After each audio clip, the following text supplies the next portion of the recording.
ego because Abdullah is just unstoppable. You want to know what the alter ego is? He's a competitor. It's a competitive nature. That's what it is. But here's the finish right here. He just stepped on the gas. That was it. He knew he had his man hurt from the previous round down to the body. He knew that was the weakness. Once he found the key to finish this fight, he just went right to it. He said, you know what, I've had enough. I'm tired of going patty cake with you. I'm stepping to you. I'm going to take you. I'm going to take you out, and I'm going to destroy you just like that. I'm going to make the referee come in and stop this action. But, man, but still, look at the control that he has. He's not being reckless with it. He's placing his shots like a real pro, a real seasoned pro. That's how he's doing it. Not just throwing punches. He's setting these shots up. Look at that. Boom. One at a time. Boom. Boom. Boom. Just beautiful work right there by the young phenom. Downstairs, upstairs, power shots, different pace. Yeah, but you're seeing him, you're seeing him trying to position himself, trying to get himself in position to be landing that hard shot. But changing pace as well. That's something that I've been waiting for him to develop. Little things like that. Seen him operate against pressure. Someone that has punching power, like Ron, he was able to operate with it. He wasn't spooked by the pressure.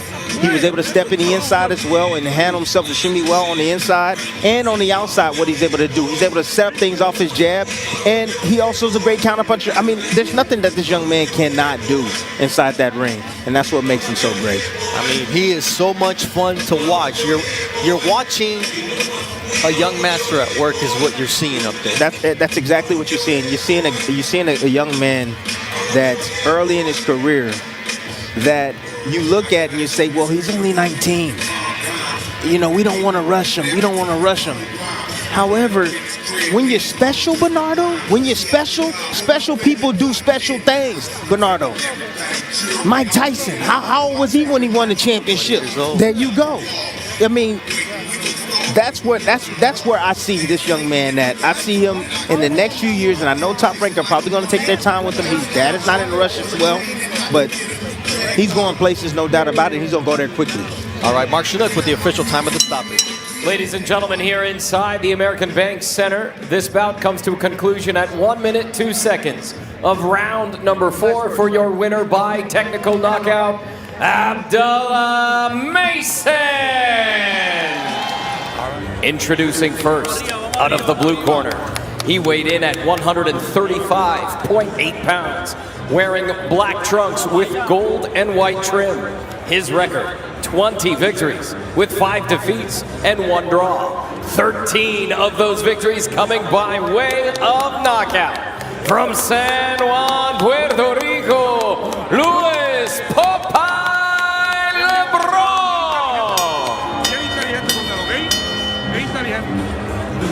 Introducing out of the red corner, presented in association with Antonio Leonard Promotions. He weighed in at 134.8 pounds, wearing purple trunks. His record, perfect. 13 fights, 13 victories. 11 of those victories coming by way of knockout. From Cleveland, Ohio, Abdullah Mason!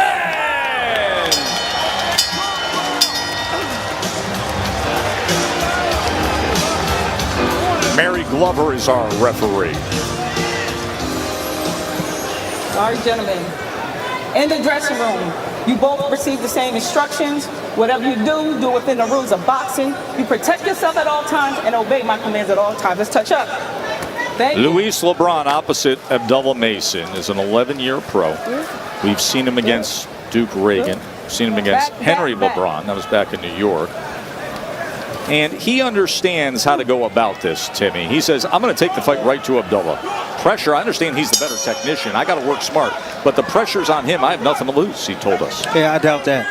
When you're in there with a superior counterpuncher with speed, reflexes, as well as a Mason, you're going to take your time. He's going to force you to take your time because any time or any mistake you make, he's going to make you pay. I think that LeBron's going to try to take this fight deep. And the reason for that is because Abdullah's never been past 6 rounds. Is scheduled for 8. Ring walk came down to Purple Rain, and he's got the purple trunks, the full purple kit with the bedazzled. Look at these kicks. It's going to be a really good test. And things will heat up midway. If LeBron feels that he can deal with the punching power and the accuracy of the young fella, he's going to turn it up. He's going to see. He's going to find a way to test that chin. Again, you don't know how good a fighter is until he gets hit. Once he gets hit and you see how he reacts, then we understand what we got here. There are all those unique rungs on the ladder of being a prized prospect. When you're somebody like Abdullah Mason, as you see the pressure from LeBron as he had him pinned against the ropes for a second, Abdullah turns back to the center of the ring and applies that southpaw jab. But just getting back to that conversation, Timmy, obviously matchmaking is critical when you have such a prized blue chip guy like Abdullah Mason, a guy that everybody in the boxing biz says is an absolute can't miss. But who you place him in against in those stages of development as you go from 4-rounders to 6-rounders to 8-rounders, the opponents serve a purpose. Yes. And having an opponent who can pressure you, who can hit you, who can have you find out something about yourself is a very important step. It is a very important thing. I mean, you have Abdullah that's coming in this matchup with 3 knockouts, back-to-back knockouts. Right. He's in there with the most experienced guys he's ever faced in his entire career on a huge stage, so you wonder how he's going to be able to deal with the pressure that comes with this as well. And he still has to perform and look flawless doing it, Tess.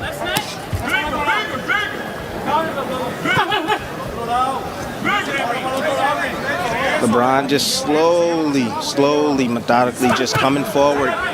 Left uppercut and then backs it up with the right hand. He's just defense right now. Oh, look at that. He's able to slip and go to the body with the left hand was Mason. Yeah, LeBron knows that he's outgunned. He knows that the speed differential. So he's going to have to depend on timing. And he's being defensively sound right now and just inching closer and closer to the southpaw, Mason. Abdullah Mason, the first of our fighters in the spotlight tonight. Keyshawn Davis will be coming up next. Delight to watch. He's a guy that looks for the knockout at 140 pounds. And, of course, you got my man Tiger Johnson. I mean, there's no Tiger that same stripes. They don't have the same stripes. This young man right here, he knows what he's doing outside that ring. For Mason against LeBron. You saw, there it is. You may have heard, and there's the combination. There's the hand speed as well. You heard from his father, Valiant. His 52-year-old father is his trainer. He said, take your time and keep it simple. That was the message to Abdullah Mason. I want to ask you about the relationship with Valiant Mason, his father who trained in martial arts and raises his boys and his sons. They grew up taking part in training in all various forms of martial arts as well as boxing. It's a well-traveled family as well. They're originally born and raised in Bedford, Ohio, but they spent time overseas in Yemen for a year. They moved to Egypt for a year. They are very religious family, very observant religious family, but that is a cohesive unit that leads to success. Respect. Father's a teacher. Uppercut. Discipline test. Self-belief. All the things that the father has instilled in this young man, and the skills as you see him working those combinations. And, good body shot, Timmy. There was an uppercut about 20 seconds ago, and after that you saw blood immediately come from the nose of LeBron. Tess, this is not what you're watching right now. Is not a normal 20-year-old. I promise you that. Look how calm he is. I was just about to say, did you just see how comfortable he was on the inside? Cool. Now he has LeBron now dripping. Look at the noise dripping, the blood dripping down his nose right now. This is LeBron's 27th pro fight. This is a veteran guy who's been in against good competition. And early on, Mason is in complete control. He's not coming forward anymore, LeBron. Right. He's stepping back. He's respecting the young man. He's putting combinations together. He hurt him with that shot. It's over. Badly. Round number 2, and the young sensation Abdullah Mason has LeBron in trouble. Look at that face. Let's watch if this young man, this #1 prospect in the world, can close the show. Mason puts him down again. did it this time. Just an onslaught of offense. LeBron's face a bloody mess. He's been down 2 times. Final seconds of round 2. Abdullah patiently just waiting on him. And LeBron's gonna get some more pain in round 3. You just know it. Okay. Be patient. Be patient. You see how it happens? Nothing. Come on, sit down. It's nothing. Not even breathing hard. Chair. Take the chair. It's nothing. You ready to get him out here? My goodness. ¿Ah? Vamos para encima, caballo. Yes, Estamos yes. bien, Hey, estamos bien. Está bien. Estamos bien, papi. Let's look at that first knockdown, Timmy. This explosive stuff right here by Mason. Getting in the range, nice short uppercut right there, but then comes around that guard. You understand that? When you have the high guard, there's space around that guard. He hit him right on the earlobe. Here's the second knockdown. Here's the second knockdown. Second knockdown. Same spot. Yep. Over and over and over again. You can see LeBron right there. Doesn't like that heat at all. That is firepower coming his way. So the second knockdown is 3 right hooks to the side of the head. The first knockdown, uppercut, right hook to the temple. Rear left hook, power hand. Let's see here, round number 3. Look at the speed, the accuracy, the quickness. His father told him to be patient and have some fun. Boy, oh boy, is it fun to be Abdullah Mason. Yeah, but he's patient. To be this good, this young. Yeah, but he's patient, but he's assertive. Yes. That's the difference. He doesn't mind going to the action. He doesn't mind being close tests. He doesn't mind taking risks. That's what makes him so fun to Combination watch. again. Left uppercut it started with. Stab jab from that southpaw position. Now posting, looking for range, possibly for that left hand. LeBron trying to fire back, trying to keep the young charging sensation off of him. Blood continues to stream from the nose. Body attack from Abdullah. Oh, what a shot! Then it goes to the body. The hand speed, the total package. Upstairs, downstairs, LeBron's hurt again, backing up into that corner. They're going to throw in the towel. His corner has seen enough, and we want to see more of Abdullah Mason. How good is this young man? Come on with it, Timmy.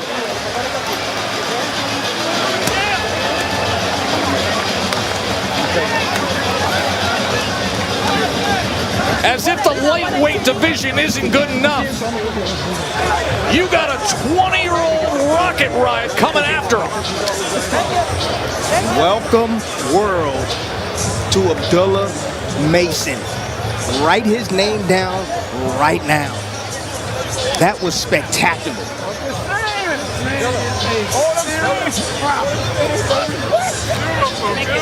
Shakur Stevenson himself, the champion in this division, the guy who will be in the spotlight at home later tonight, tweets about him saying he's the complete future. Here's how it all started, Timmy. This beautiful work. Nice little up jab right there from Mason. Combinations on the inside. He's going to get to it right here. Those combinations. I haven't seen fast, accurate combinations like that since Roy Jones Jr. Understanding that he had his man hurt. That, by the way, just complete destruction. William Cruz, the trainer of Louis LeBron, you just did the right thing. Yes, he did. He did the right thing. You just did the right thing. Well, he knew his fighter was outgunned from the beginning. From the beginning, Tess. Okay, stop. But this is great stuff. This is supposed to be one of the toughest fights of this young man's career. He's supposed to get some rounds in, Tess, and he made it look easy. Ladies and gentlemen, here inside Prudential Center, Newark, New Jersey. This bout comes to a conclusion at 1 minute, 18 seconds of round number 3. For your winner by technical knockout, Abdullah Mason.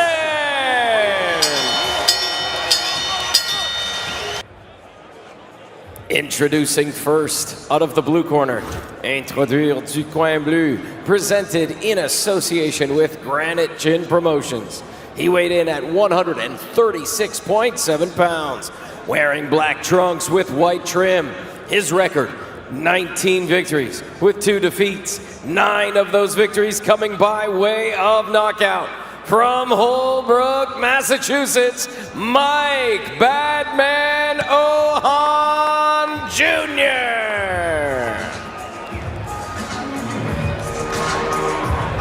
Introducing out of the red corner, Introduire du Coin Rouge, presented in association with Antonio Leonard Promotions.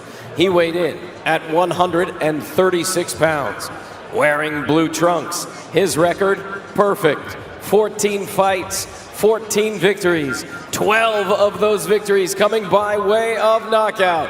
From Cleveland, Ohio, Abdullah Mason.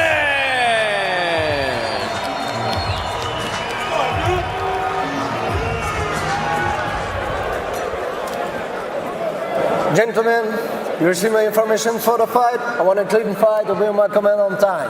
Touchdown. Good luck, both. Good luck. A step up for Abdullah Mason against Mike Ohan Jr., trained by Mark DeLuca now, coming off of great sparring against Ibrahim Nova out there in New England. And Abdullah Mason visualizes this fight like he does every other, setting up his punches and coming away victorious. Ohan will put that to the test.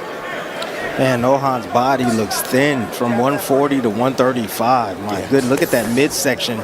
And you see right away, Mason, he sees the same thing, and he's digging downstairs immediately with that straight left hand.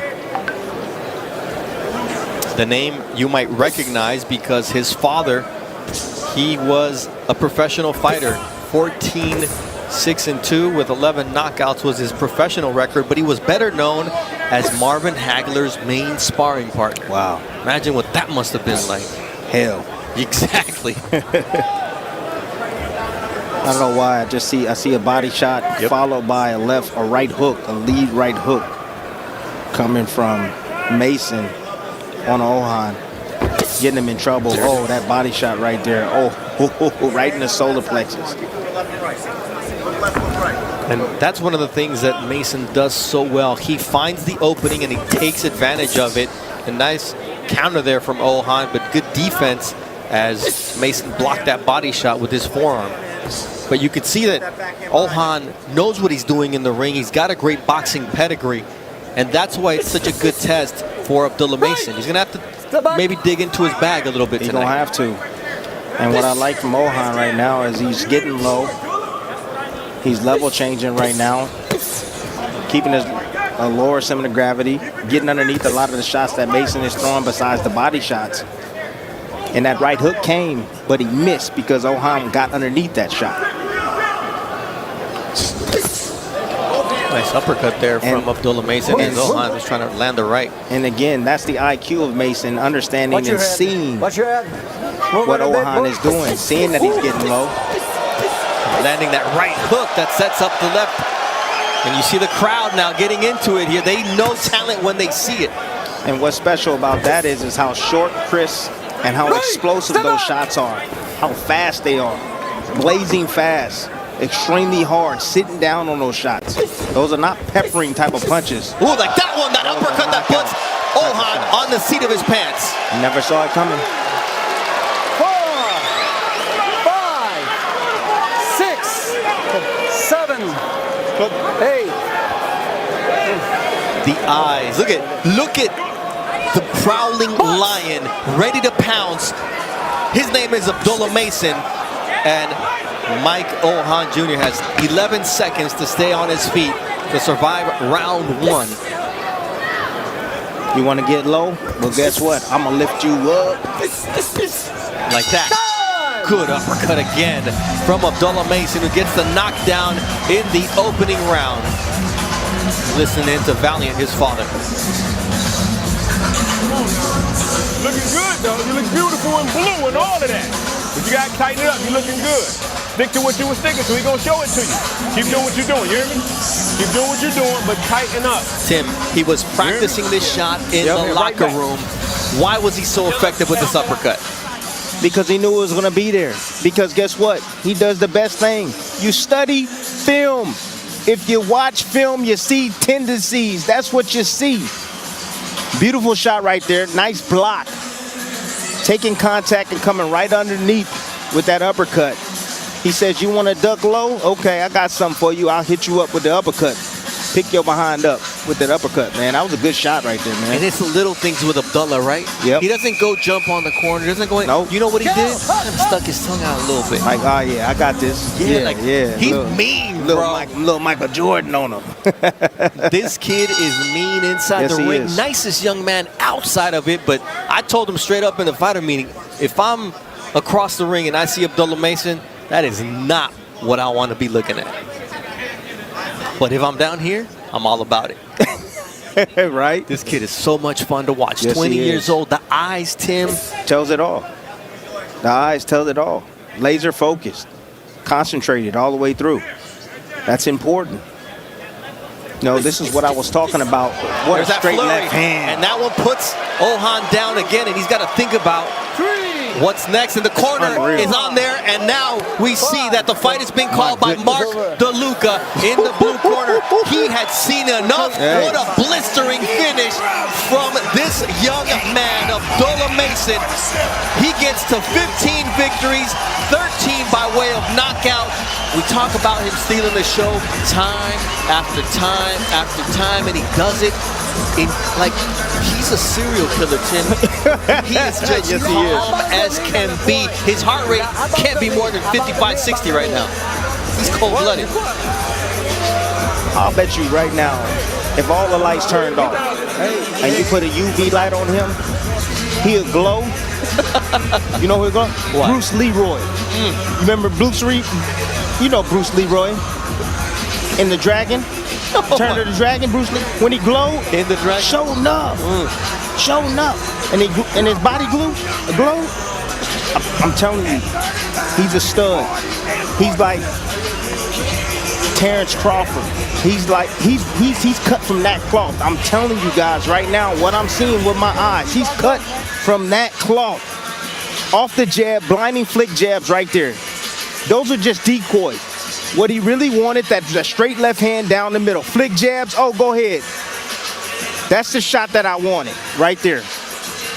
Body profiling, knowing that his man was going to go in that position. If you watch film, he always goes in that position. Lined up perfectly for that straight left hand. Right down the middle. My goodness. And you know what? I got to give Mark DeLuca credit because his job is to protect his fighter. And he did exactly that.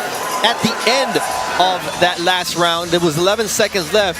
He knew that Ohan had not recovered in that corner. He sent him out, and he knew that the moment Abdullah Mason put him down again and the way he put him down, he had to stop this. He already had that plan before he even walked out tonight. Trust me. That's the reason why he was so reactive. Great job by Mark. Absolutely. And that's an impressive victory for this young man who continues to make a name for himself. And he says, look, after my last win, I was getting hit up by Waka Flocka, The Game, Anthony Joshua, DC Youngfly, Antonio Brown. The popularity that is awaiting this young man without him being outrageous and doing outlandish things in the ring, that's special. Mark Chinook has the official time. Ici au centre Vidéotron, ce combat arrive à une conclusion de 40 secondes, round number 2. Here inside the Vidéotron Center, the blue corner steps in to stop this bout at 40 seconds of round number 2. Declaring your winner, Abdullah Mason! 3 minutes and 40 seconds into this fight, it is over. Out of the blue corner. He weighed in at 134.2 pounds, wearing red trunks with black and white trim. His record, 26 victories with 5 defeats, 21 of those victories coming by way of knockout. From Santiago de los Caballeros, Dominican Republic, Johan La Fiera Vasquez.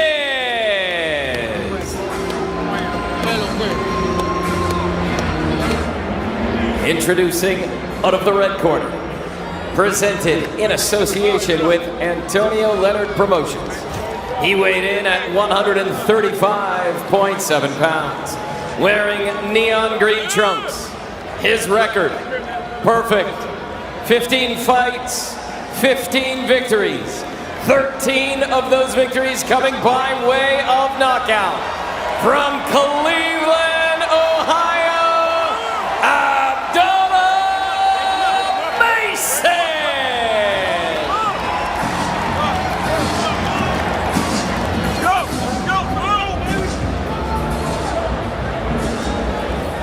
All right, protect yourselves at all times, obey my commands at all times. Let's keep it clean. Touch him up. Abdullah Mason, 16th professional fight. His father and his brother are key in his development. And Johan Vasquez across the ring, he's had to switch corners. He's got Windry Amadis, who he knew as a kid in the Dominican Republic, and now is not only his trainer, but his sparring partner. And tonight, he'll need every piece of advice on how to solve the puzzle that is Abdullah Mason. He's skilled, he's charismatic, he's quick, and Tim, he can punch. I just can't help but look at that haircut, man. You're jealous? You want to grow that out? No, I'm just thinking, like, what is that called? That's like, I asked barber's choice or what? Yeah, I asked him. He's like, I sat down with my barber and I said, it's the do what you want. And one of Abdullah's brothers says, you know what that is? That's a landing pillow for when Abdullah lands his shot. Oh, and he's supposed to land that left hand straight down the middle. Left, either straight left or the left uppercut. You see Vasquez leaning forward. Oh, Abdullah gets dropped by the left, too. That's what I'm talking about. That's what I'm talking about. Can you take it on the chin? That's exactly what I'm talking about. That's the nature of fighting against an aggressive puncher. All they got to do is land one. And now La Fiera. That means the beast is coming after Abdullah Mason. Down for the first time in his professional career. Abdullah's human. Oh, and he gets rocked by a right hand.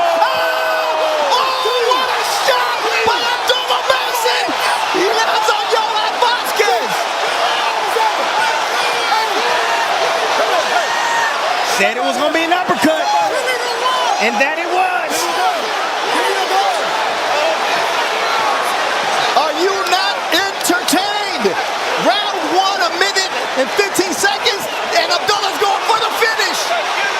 Vasquez looking to survive, but this is where Abdullah Mason is at his best. What a jab from Abdullah Mason. Left uppercut from Abdullah. Oh, now Abdullah's down for the second time with a check left hook.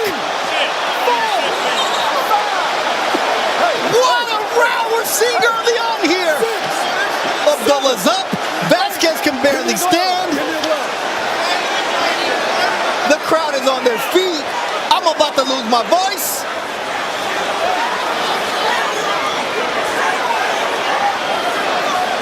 This is what we've been waiting on right here. This is exactly what we've been waiting on. Want to see what Abdullah has in on the inside. Been down a couple of times right now. His eyes look clear. He's being smart right now. Vasquez, again, still dangerous. He's still got to be cautious because he has heavy hands. And the fighter, when he's in trouble, it's fight or flight. They're usually going to fight, especially one that can punch. Tim, Abdullah's been an excellent finisher. He got a little over-anxious against a veteran, and he made him pay. But here's Abdullah once again going in. And this first 3 minutes had 3 knockdowns, and you would have never believed that it was Abdullah who went down twice. You hear me? Stay focused. Good cover. Don't be rushing this shit, you hear me? Don't rush this shit. This is boxing. It ain't nothing. You're a superstar, you hear me? Yeah. Keep those fucking hands up. Take your time and put him on a timer. Don't sit there in front of him waiting to throw nothing. You know how to get off that line and keep moving. You hear me? Boxing. Valiant Mason says you got to box him. That's what this is about, Tim. This was impressive. Handled it well right here. In the inside, closing the distance. Oh my God, he was holding the phone, but that short left hook on the inside. All you need is inches to be able to land that shot. And Vasquez put it right in the middle. Usually hooks come around the outside. He placed it right in the middle. Here it is, the first knockdown right here. Boom, he was holding the phone. That chin was a little exposed right there. All it needed was a little room, and he was able to get that. But here, I believe this is the second knockdown right here. Abdullah, nope, first knockdown again. Hal was holding the phone, definitely holding the phone, but again, it snuck in there, that shot. But then that uppercut right there from Abdullah to answer. And it's the last knockdown right here. Abdullah again holding the phone again, but a short, precise, short hook on the inside, right on the chin, lands for Vasquez, putting Abdullah Mason on that canvas. Vasquez has 21 knockouts in 26 victories. This is what he's capable of doing if you give him a shot. And Abdullah Mason got a little bit over-anxious. He's getting a little bit too close to a very dangerous La Fiera Johan Vasquez. And my goodness, what excitement we saw in the opening round. He got to tuck that chin. That's it. That's what it is. You got to tuck that chin. If you tuck that chin, you put that chin down into your chest. Especially when you're throwing your offense. Now that straight left from Vasquez. And he's making him dance, but this is where Vasquez has been the most dangerous.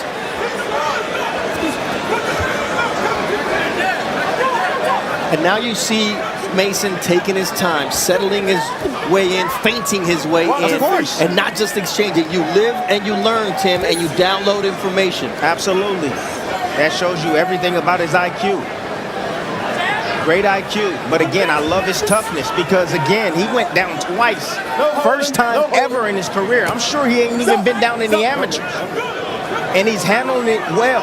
Shows you how conditioned he is, where his mindset is, and he's still in there trying to go for the kill. No holding. No holding. Vasquez holding and punching, and Abdullah says, you hold me, you better hold me tight because I'm going to go to the body and drop you with the shot to the solar plexus. 6, 7. He mean. That's it. He mean. It's a body shot. If you put Abdullah Mason down, you better put him out. Because if not, he's taking you out. That's what I'm talking about. That's the nature I want to see in a young man. He answered some questions tonight. Absolutely. Answered some questions. Many people were speculating. Can he take a shot? He ain't been hit yet. He ain't been served up yet, Tim. What do you think? Why y'all praising this young man? Guess what? He took, not only did he go down once, but he went down twice, and he got back up, and he finished his opposition. Abdullah Mason bleeding from the nose, something we haven't seen as of yet. He's human, Timothy Bradley. Of course, everybody's gonna get hit. But it's what you do after that. That's what matters. That's what makes a champion. You gotta go through some things. He's gonna learn from this. Let's take a look at how this fight came to an end. And it was a body shot from Abdullah Mason. Instead of placing the shot upstairs, he knew he was hurting him with that. Right centered. That shot right there, that would have been down. Yep. Lucky the ref to take a point from him. But on the inside, vicious short shots on the inside from him. Just got in tight, close. Right in the solar plex, right there, right down the middle. A placed left hand by Mason, creating that knockdown. This was one hell of a fight. One hell of a fight. That was 1.5 rounds of, it was like Hagler Hearns. I was excited though. It was exciting. Like you know, you get, oh my God, the prospect. No, I was excited he went through that. I was excited he went down finally. I wasn't even scared for him, to be honest. No, I mean, his eyes look well. He looked great. His legs look strong as well. And he went back to action. He didn't shy away from the action, people. So I know what y'all gonna say. Oh, glass chin, glass chin. Oh, glass chin, he got up. Didn't he get up? Not once, but twice. And he finished his man. All right, Mark Chinook has the official time of the stoppage.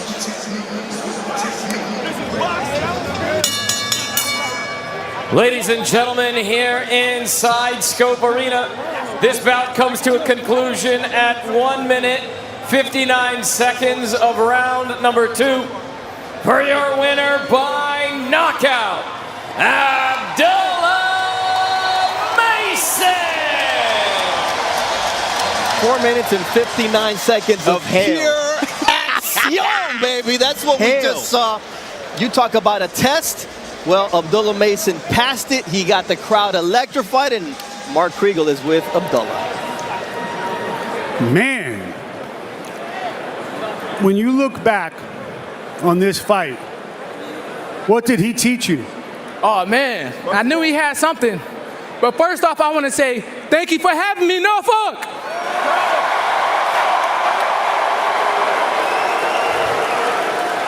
You started out as a front runner for Prospect of the Year. You might have given us Round of the Year. What did you learn? This is boxing. We're making it exciting. We're making it exciting. You know, thank y'all for having me. Prospect of the Year. Well, five fights, 5 knockouts. It's a pretty good case. Describe that first round to me. Have you ever been knocked down before? What's that? Oh yeah. No, my dad told me he was gonna come out. He was gonna come out like that. But man, that was something else. You know, it was an experience, but it's exciting, and I like that. You know, we pushed through it, and we did what we had to do. We gave the fans a great show. You know, but Prospect of the Year, that's me. You got my vote. But what did you learn that you didn't know about yourself before? I could push through it. I could push through anything. Put me in there with anybody, and I'll find a way to get on top. You know, he had a lot of hidden things that came out, and I overcame it, and we got the win. It didn't look like you got knocked down, but it didn't look like you were hurt. Flash knockdown, 2 flash knockdowns. You know. Proud of your son, Valiant? Are you proud of your son? Yes, brother. Can we get it? Hey, if any of y'all had a chance to vote, can we get Prospect of the Year? I think that's a yes. You see what's going on after adversity. People are like, oh, he ain't been tested. You see what's going on. He came back after that. It looked like Prospect of the Year to me. What do you want from here? How much longer before? What else do you need to learn before you circle in on a contender title shot, things of that nature? There's always more to learn, but you see how we come in.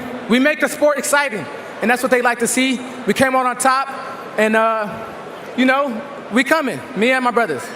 Thank you. Introducing first, out of the blue corner, he weighed in at 137 pounds, wearing black trunks with gold trim. His record, 16 victories with 2 defeats and 1 draw. 11 of those victories coming by way of knockout. From Stockton, California, Manuel Jaimes.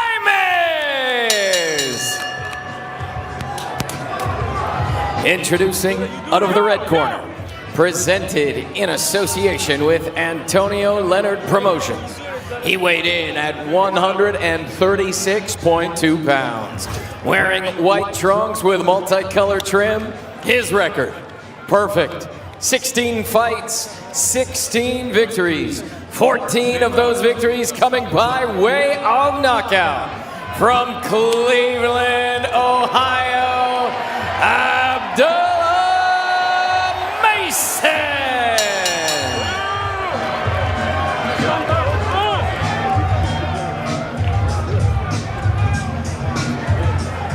Okay, gentlemen, we're scheduled to box 8 rounds. I've gone over the rules in the dressing room. I expect you to obey my commands at all times.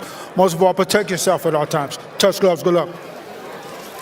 Manuel Jaimes finished up his sparring at RGBA knowing what it's going to take to defeat a man like Abdullah Mason. It's going to take a perfect performance from a man who's 5-2-1 since starting 11-0 with 9 knockouts as a pro.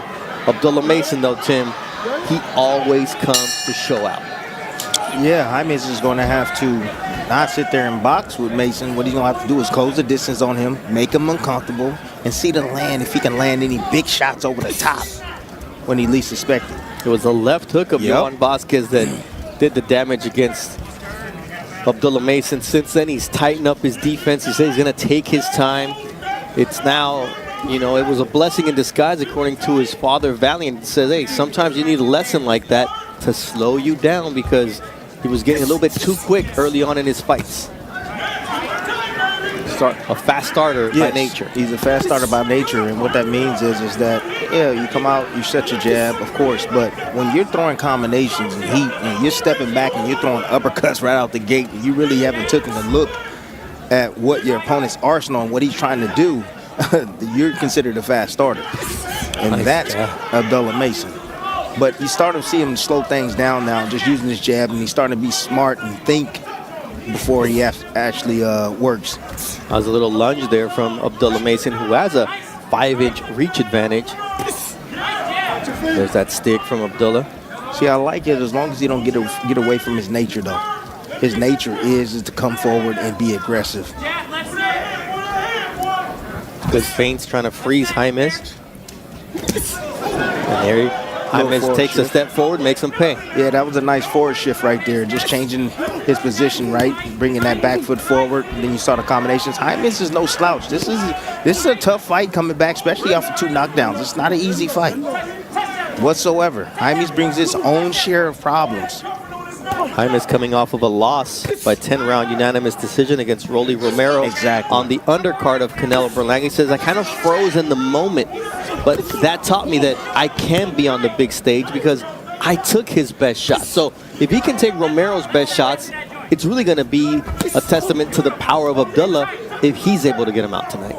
Yeah, different style. However, yes, Romero can punch, but I don't think he's a sharp puncher. He's more of a thudding puncher, but not a sharp puncher like Abdullah Mason. But Abdullah Mason just missed the uppercut not too long ago. It was about 15 seconds ago. That's the shot he's looking for. He's going to look for Jaimes to lunge forward with his assault. And he's going to look to lift him up with that uppercut. And if it lands, and it lands on that chin, just watch the reaction from Jaimes. A nice quick 4-punch combination from Jaimes. Good defense, though, from Abdullah Mason, blocking them partially. Nice feint right there. You saw the reaction from Jaimes to see if Abdullah can make him pay. He will look for the right hook. He saw that lead hand reach to parry the jab. Oh, there's a nice 1-2. And that was fast. And strong. Again, that uppercut again. He's just off the mark with it right now, but you saw that lead hand up, protecting his face right there on the inside of what was going on in Manuel Jaimes' corner. You always want to have your eye on your opposition. You know, you want to see any type of weakness.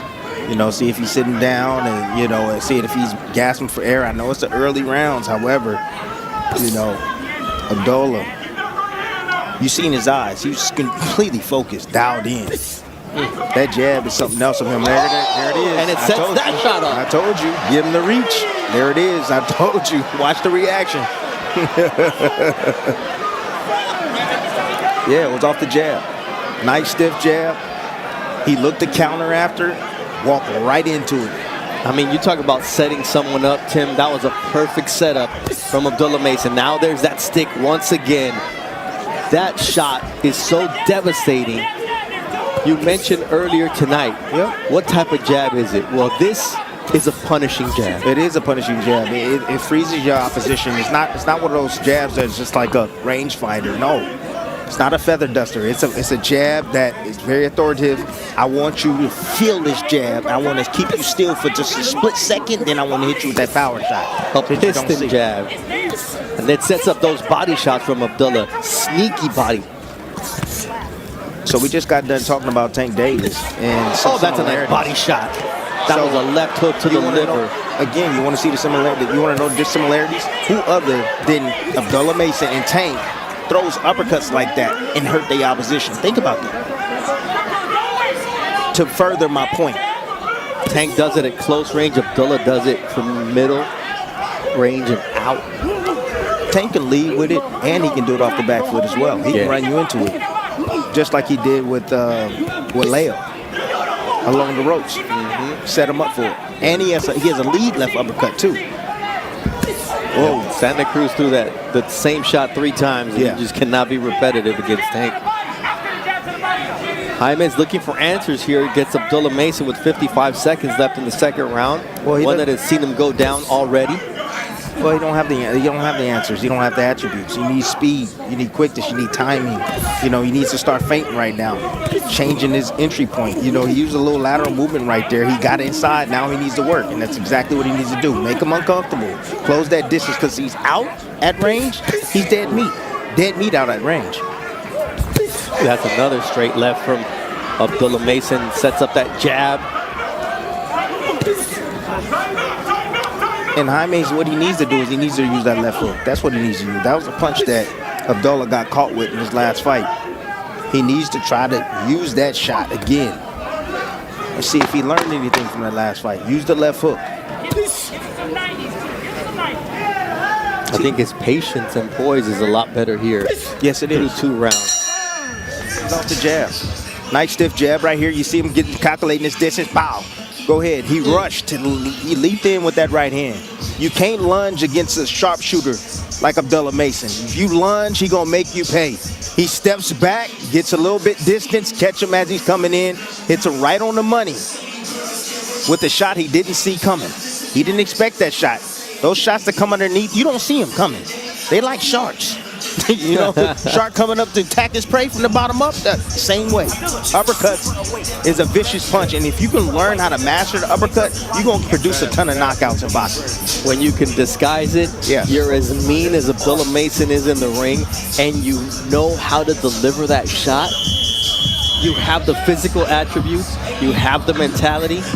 Man, this kid is special. Yes, he is. And look at the look in his eyes.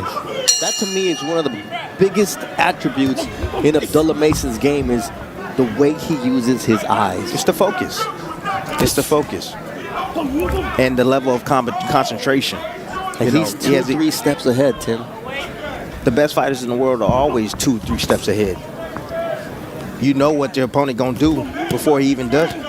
Just in that knockdown, when he shot that jab, he knew he was gonna lunge. He was just waiting on it. Body shots. Good defense after. You see him got underneath that left foot. Left uppercut again, and he follows it with the right. Look at the speed and the power behind that. I'm telling you. Man.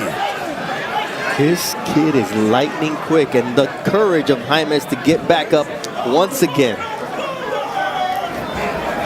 His mechanics, and he does it over and over. He's mastered it with the speed and the power. Everything at 100 miles an hour he's throwing. It's like throwing a fastball every time he lets his hands go.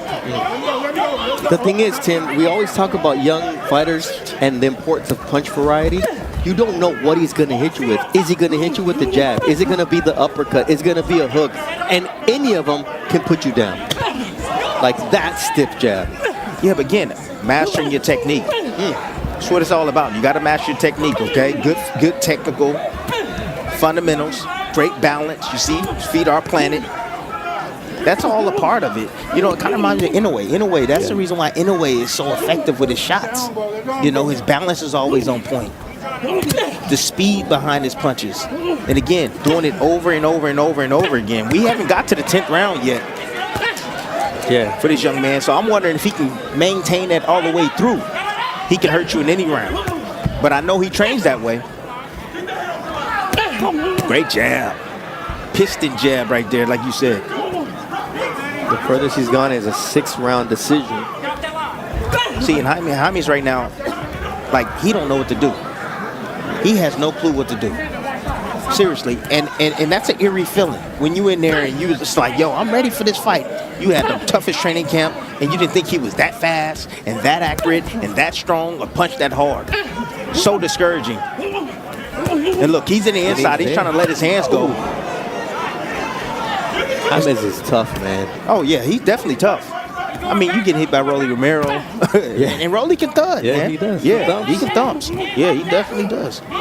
But it's just different with Abdullah. That was a nice right hand there from Jaimes. See, you got those sharp punches. Yes. It's like the lights flicker, and, you know, your legs go.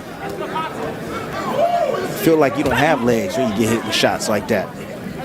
like the legs get chopped off. Here he is on the inside right here, Abdullah Mason. There you go. He ducks that hook right there. Holds the phone, gets clipped with a small little shot right there, but boom.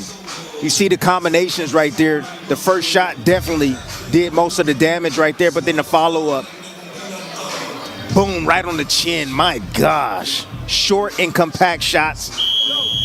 See, in the way he can tell, he understands. And yeah, the nice little body shot right there that penetrated, right? But the way when he hits you with a shot, right, and he sees your reaction, that killer instinct kicks in.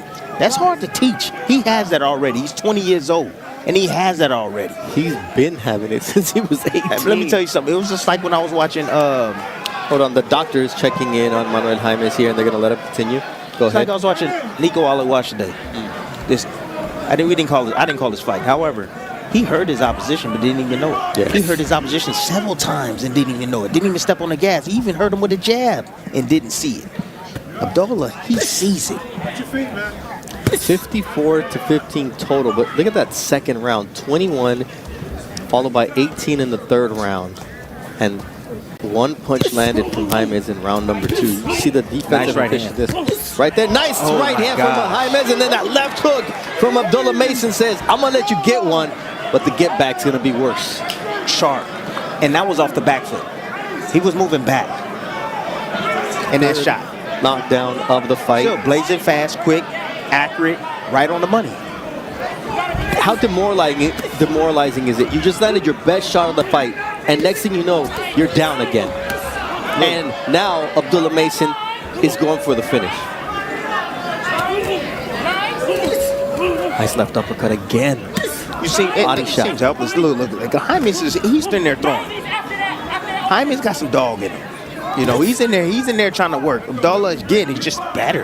That's just what it is. All the way around the board, across the board, I should say. But Jaimes is not here to lay down. He's in there fighting, man. He's in there to try to win. He's definitely trying to win. But again, you saw how he had to reach there, Tim, because of the height and the reach of Abdullah Mason and just how quick he is. It's not only that. It's just knowing your distance. You know, that takes time to master, understanding your distance and understanding that, hey, every time I step back or push off that front leg and I step back. Oh, hold on. Goodness. Forget about what I'm saying right now. I just want to see this finish right there now. There it is. It has to be the end. Fourth round, appetite for smoke. The entire Mason family is on their feet. Valiant is happy. Abdullah has done it again. Well, you got Jaimes right here. He's fighting back. He's doing what he can do. He's not going to outbox him. He's going to have to outslug him and get lucky and land a kill shot. But you see, calm in the storm from Abdullah Mason as he's stepping back and he sees that shot. See his eyes? Look, and how quick and how accurate it was. And he didn't pull it back. Look at that. Boom. Right from that position, you see him stick out his tongue like Michael Jordan. And there's the end of the fight right here. This is it. Finishes with a hook on the inside. You see Jaimes, he squared up, just giving all his body away. That's why he was able to land that body shot, square position. Nice little nudge right there just to get distance for himself, and then the finish. Combinations all quick, accurate, and right on the money. Here's one thing to throw shots, but it's another thing to be as accurate and efficient as this young man is. And Tim, it's been the left uppercut all night. What punch ended it? 2 right uppercuts. Yeah, he's the type of fighter that it don't matter. It don't matter. It doesn't matter. You want me to knock you out with the left hand or the right hand? You pick it. That's horrible. That's a horrible option to have as an opponent if you're in against Abdullah Mason. Let's take a look at the CompuBox numbers, and you just see he threw 7 less punches but landed 48 more punches than his opponent at a 50% clip overall. 20 of those were body shots. Manuel Jaimes was game, but Abdullah Mason is that guy. We send it up to our guy, Mark Chanel. Ladies and gentlemen, here inside the theater at Madison Square Garden, this bout comes to a conclusion at 1 minute, 55 seconds of round number 4. For your winner by technical knockout, Abdullah Mason.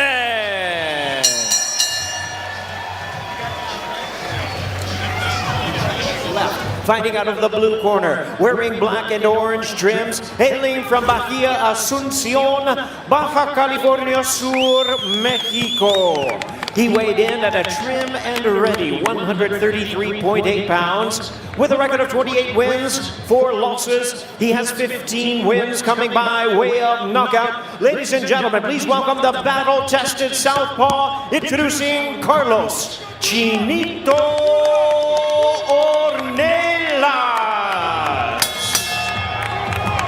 His opponent across the ring, fighting out of the red corner, presented in association with Antonio Leonard Promotions, entering the ring wearing yellow trunks, fighting out of his hometown of Cleveland, Ohio. He weighed in at the lightweight limit of 135 pounds. He is undefeated in his campaign in the professional ranks with a record of 17 wins, no losses, 15 big wins coming by way of knockout. Ladies and gentlemen, please welcome the battle-ready WBC number 7 world rank lightweight, the undefeated Abdullah Mason.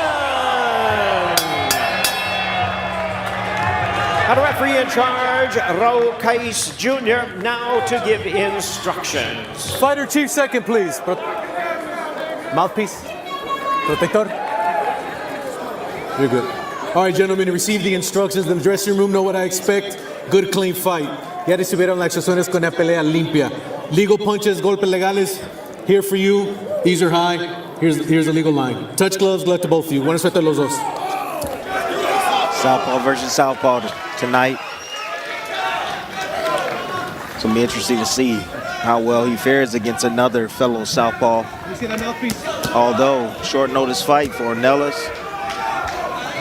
And I'm going to let y'all know right now, don't blink. That's what Abdullah Mason does. I asked Ornelas' trainer, Paco Cuesta, what do you know about Abdullah Mason? He says, I know that every guy that steps into the ring with him gets knocked out. And my charge is to not allow Ornelas to be his next stoppage victim. But Abdullah Mason has an knack for the dramatic. He loves to steal the show, and that's what he does when he shows up and laces up those gloves. Bernardo Sung alongside Timothy Bradley, the International Boxing Hall of Famer, and Mark Kriegel ringside. Good movement from Ornelas early on. Yeah, I mean, he's going to be defensive first minded. I mean, short notice fight, one, inactivity. You know, hadn't fought in a while. It's been some time since he's fought. So he's going to be a little bit careful. You know, first off, it's about what, see, first 10 rounders for, and he knows that. First 10 rounder for Abdullah Mason, so it's about taking him deep. He tried to time him right there with that open left hand. But that's what Ornelas is doing. He wants to try to take the young man deep into the later rounds. You got to get past and weather the storm early on, as he knows that the young Abdullah Mason is hot in the first few rounds. Good defense right there. 16-month layoff you were mentioning for Carlos Ornelas, but nonetheless he's looking pretty good here early on. Yeah, for now against Mason, yes. Until you make a mistake, it's gonna be a left hand. That's what it's gonna be. Straight left hand gonna do so much damage. Gonna do a whole hell lot of damage because Ornelas keeps reaching and lunging with his offense. You see him reacting to the feints already. That's gonna allow Abdullah to time him. You know, Mason turning 21 today. Happy birthday, Abdullah Mason. And we asked him, how are you going to celebrate your birthday? He said, I don't celebrate my birthday. I guess I can give myself a gift, and that's a victory. But he's taking his time early on here in this first scheduled 10-rounder.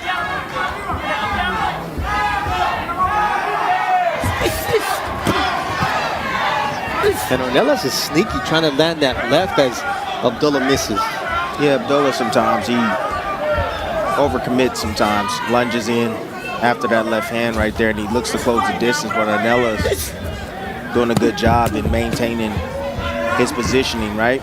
And trying to time him on his way in. Well, that uppercut just partially blocked by the arm of Abdullah Mason, but you see the ideas that are working in the head of Carlos Ornelas here early on. And I see that Nice left there. I see that Abdullah feels kind of tight. That's the reason why he shook those arms. Right? Let those hands get some blood to him. Don't cut off the circulation by trapping it along the ropes. That was the first time I didn't see Abdullah fully in control in the corner. Like, you know, he didn't seem comfortable. Again, Ornelas has experience in what he's saying. He's seeing Abdullah load up with every shot. See, every shot's a kill shot. That's why you got to be able to change cadence. Look, Ornelas again changing distance right there and made Abdullah reach. Almost caught him out there in space. And again, it could be the fact that he's facing another fellow southpaw, so he's not really used to these angles. He knows you beat a southpaw with the right hand, and that's what he lands. And then a left hook from Abdullah Mason. But you see the reaction right here and the experience of Ornelas right there, just buying himself some time, tying up. And this is now Abdullah going to work downstairs.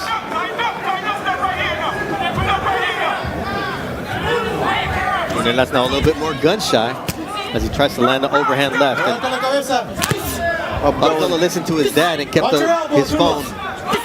Watch your elbow. Abdullah, he's willing to stay still and go in that high guard. You know, he's looking to open up Ornelas. He's looking to catch him with a counter shot in between. That right hook, he's looking for that shot. Nice uppercut there from Abdullah. But again, everything hard. Ornelas seeing it coming, right? And he's reacting. He's making those shots miss. Look, Ornelas took current featherweight champion Rafael Espinosa the distance in Tijuana before he was a champion. So talking about 2020, 2021. So he knows how to be durable in there. Yeah, and he knows how to stay low as well. Stand low. You know, you can be very elusive. That can be very extremely helpful.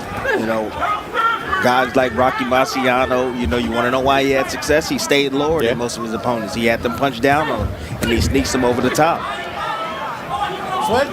You know, there's good and bad in everything you do inside that ring, but stand low again. You can avoid a lot of shots. From Abdullah Mason. He timed it perfectly, and a delayed reaction from Carlos Ornelas. A smart reaction. 7, ¿estás bien? 8, camina para mí. Manos para arriba. Tienes que protegerte, ¿eh? A veteran reaction from Carlos Ornelas. Let's see what Abdullah Mason does here. He's got his opponent in trouble. The battle of southpaws, and Ornelas says, I'm going downstairs. The punch caused a cut on the eyelid, according to referee Raul Caiz Jr. See what Ornelas is doing? Ornelas is doing is he's trying to fight him. He's trying to fight Abdullah off to buy himself some more time to be able to recover.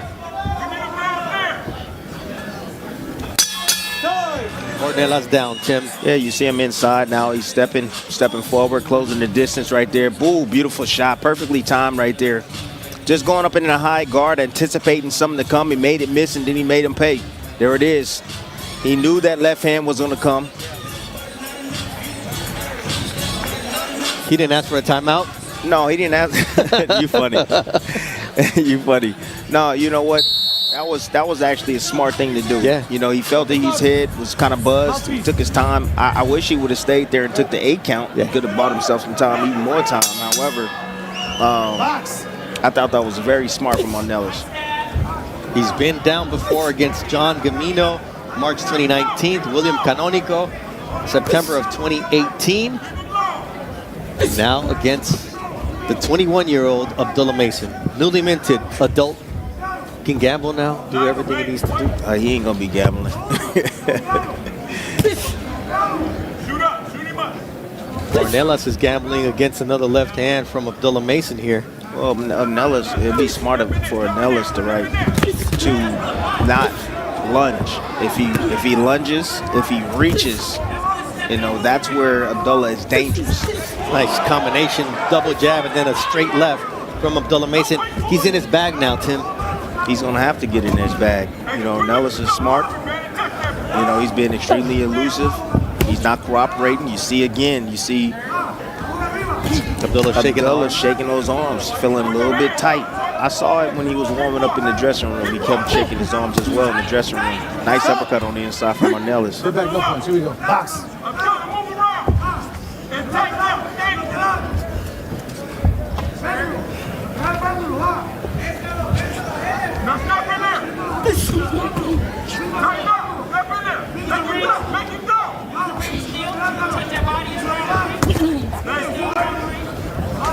Ornelas doing well to slow down the pace a little bit.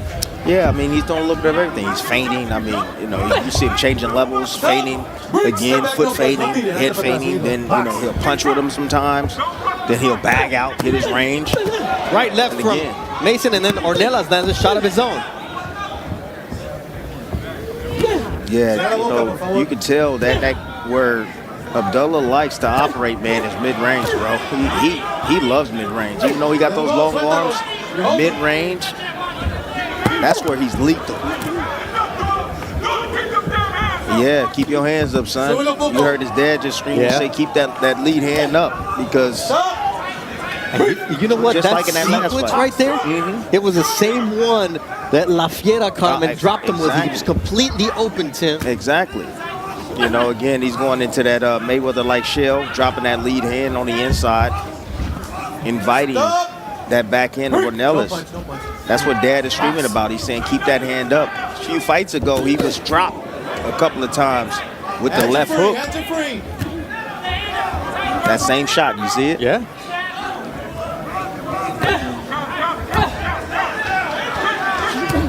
Nice left hand from Abdullah Mason here at the end of round number 3. And Ornelas says, come and get it. You know that means something different, bro. Yeah, 8th round stoppage of Arslanbek Makhmudov in Quebec, Canada. So he's riding a career high win. And the momentum says Bienello, but the speed, the punch volume, the pedigree may be with the silver medal Olympian for the U.S., Richard Torres Jr. That's the question that we all want answered. Just how good is the next great American? That's our main event tonight. Just 2 fights from now. Nice left uppercut there from Abdullah. And just you see the quick and powerful hands of the fighter out of Cleveland. Careful not to land behind the head, Abdullah. Careful with that.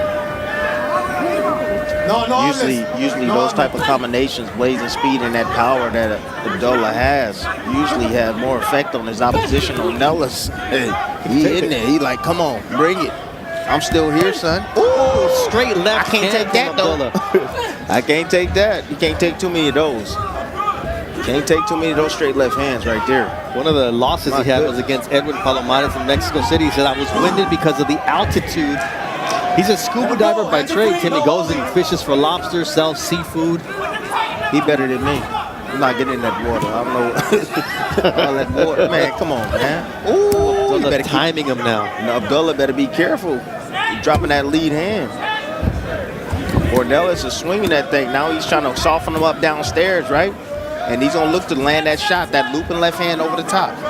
That's what he wants. And that's the one thing about Abdullah. He hasn't fixed the one flaw that Johan Vasquez was able to exploit 2 fights ago out there, dropping him in November of 2024.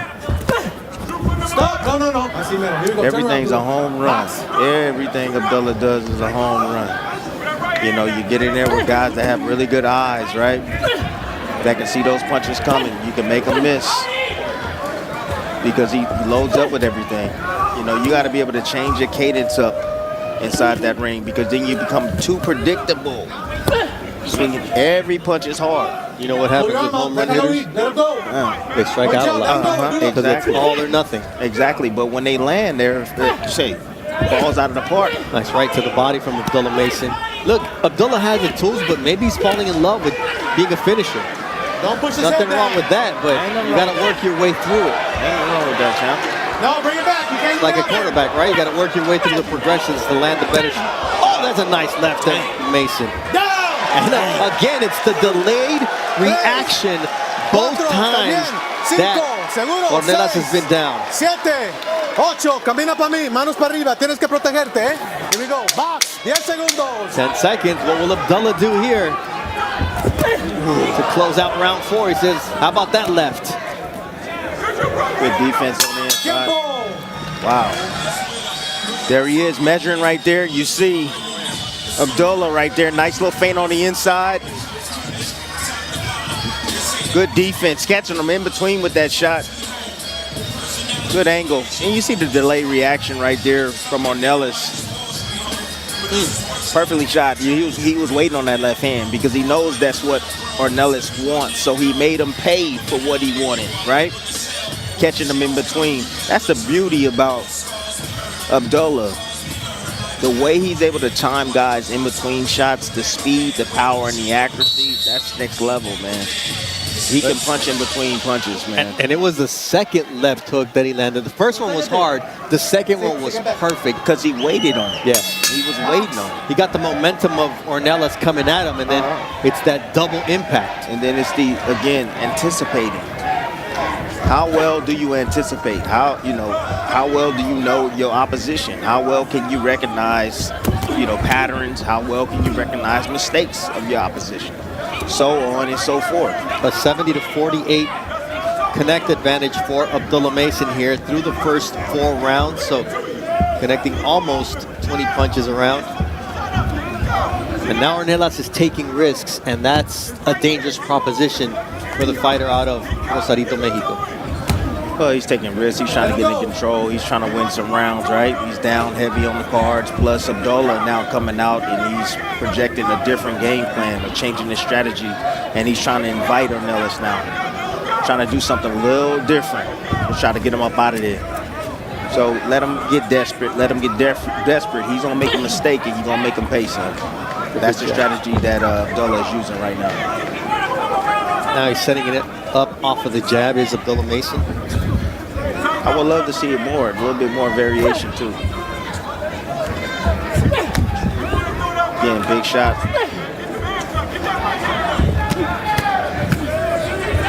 Body work from Ornelas. Good defensive responsibility from Abdullah. Nice and now he keeps, the phone up, but that opened the body of Abdullah Mason. Yeah. Nice little elbow drag too. Use his elbow and pushed him inside and turned the corner. With the roundness, man, from Abdullah. Oh, Ornelas feigned himself out, and Abdullah just said, "Oh, really? Yeah, but you're just gonna leave your head right there for me?" That's the uppercut I'm talking about. Ornelas, he stays low, but it makes you available. It makes you available for an uppercut, right? Yep. There's good, staying low, but also bad. And Ornelas, you see him leaning over that front knee too, exposing that chin for that uppercut.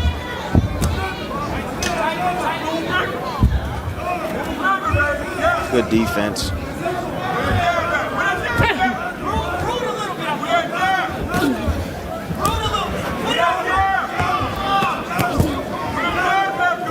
Now he's trying to get a little more aggressive here in the last 30 seconds of the 5th round.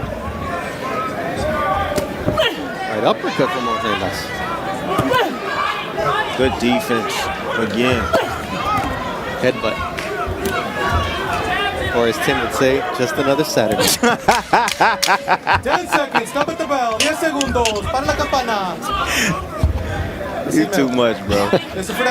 We're halfway through this fight here at the Palms Resort and Casino. Abdullah Mason and Carlos Ornelas. This one. Now that I think about it, he has something to say southpaw, yeah. But not one like this. Yeah. Staying low. Can see his punches coming. Yeah, oh yeah. Now look at the movement. I mean, look, he's varying his attack. And he can take a punch. Mason has a 10 power punch connect advantage over Ornelas at the midway. And I'll tell you another thing. Those knees, right? If he don't take those knees and he gets hit with another shot, he can get knocked out. But the fact that he took those knees and said, "Oh, it's fine. All right, I'll take the knockdown. That's fine, so I can recover." It's extremely smart, and that's the reason why he's still here. You know how I was telling you, Ornelas is a scuba diver who fishes for lobster. Yeah. Right now, Mason is fishing with those feints. He's fishing with those feints, right? He's trying to get a reaction, so that way he can make a mistake and then he make a pay, right? You baby shark. Exactly. Mason does have a wide stance as well.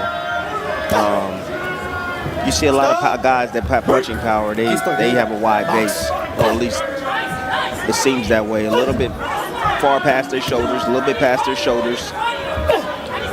Allows them able to sit down on his shots, have a strong base. Is that the crowd singing happy birthday to Abdullah? Probably is. They just waiting on. They just waiting on the ending. Right eye, blue corner punch. So punch causes a cut on the right eye of Ornelas, according to the referee. Yes. Was that from a punch? Yeah, he called a punch. Got it.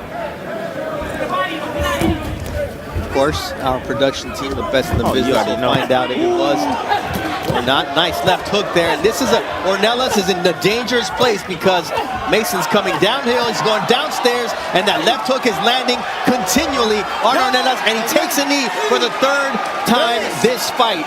Too much heat, man. 5, 6, ¿estás bien? It's a lot of heat. 8, camina para mí, manos para arriba. Box.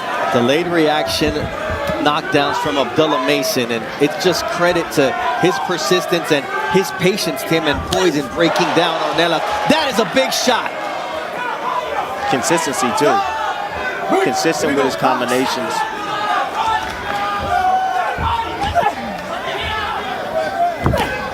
Ooh.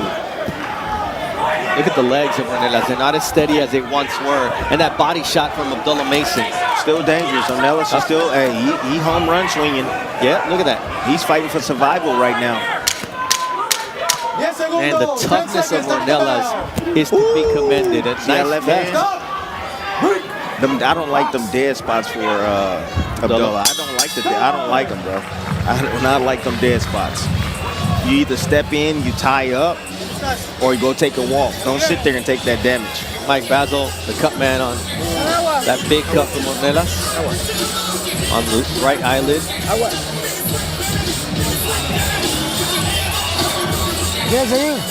You want to continue is to ask the question from his corner. They're gonna stop. We're gonna stop this fight. How do you feel? I'm good. We're gonna stop this. Francisco Cuevas wants to stop this.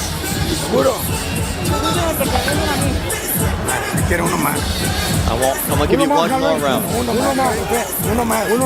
give you one more round. This is a knockdown. Right here, you got Abdullah Mason. Just know he has his man out of position, just trying to catch him out of position, right? Finally land that left hand on the temple of Ornelas. Doctor's taking a look at Carlos Ornelas.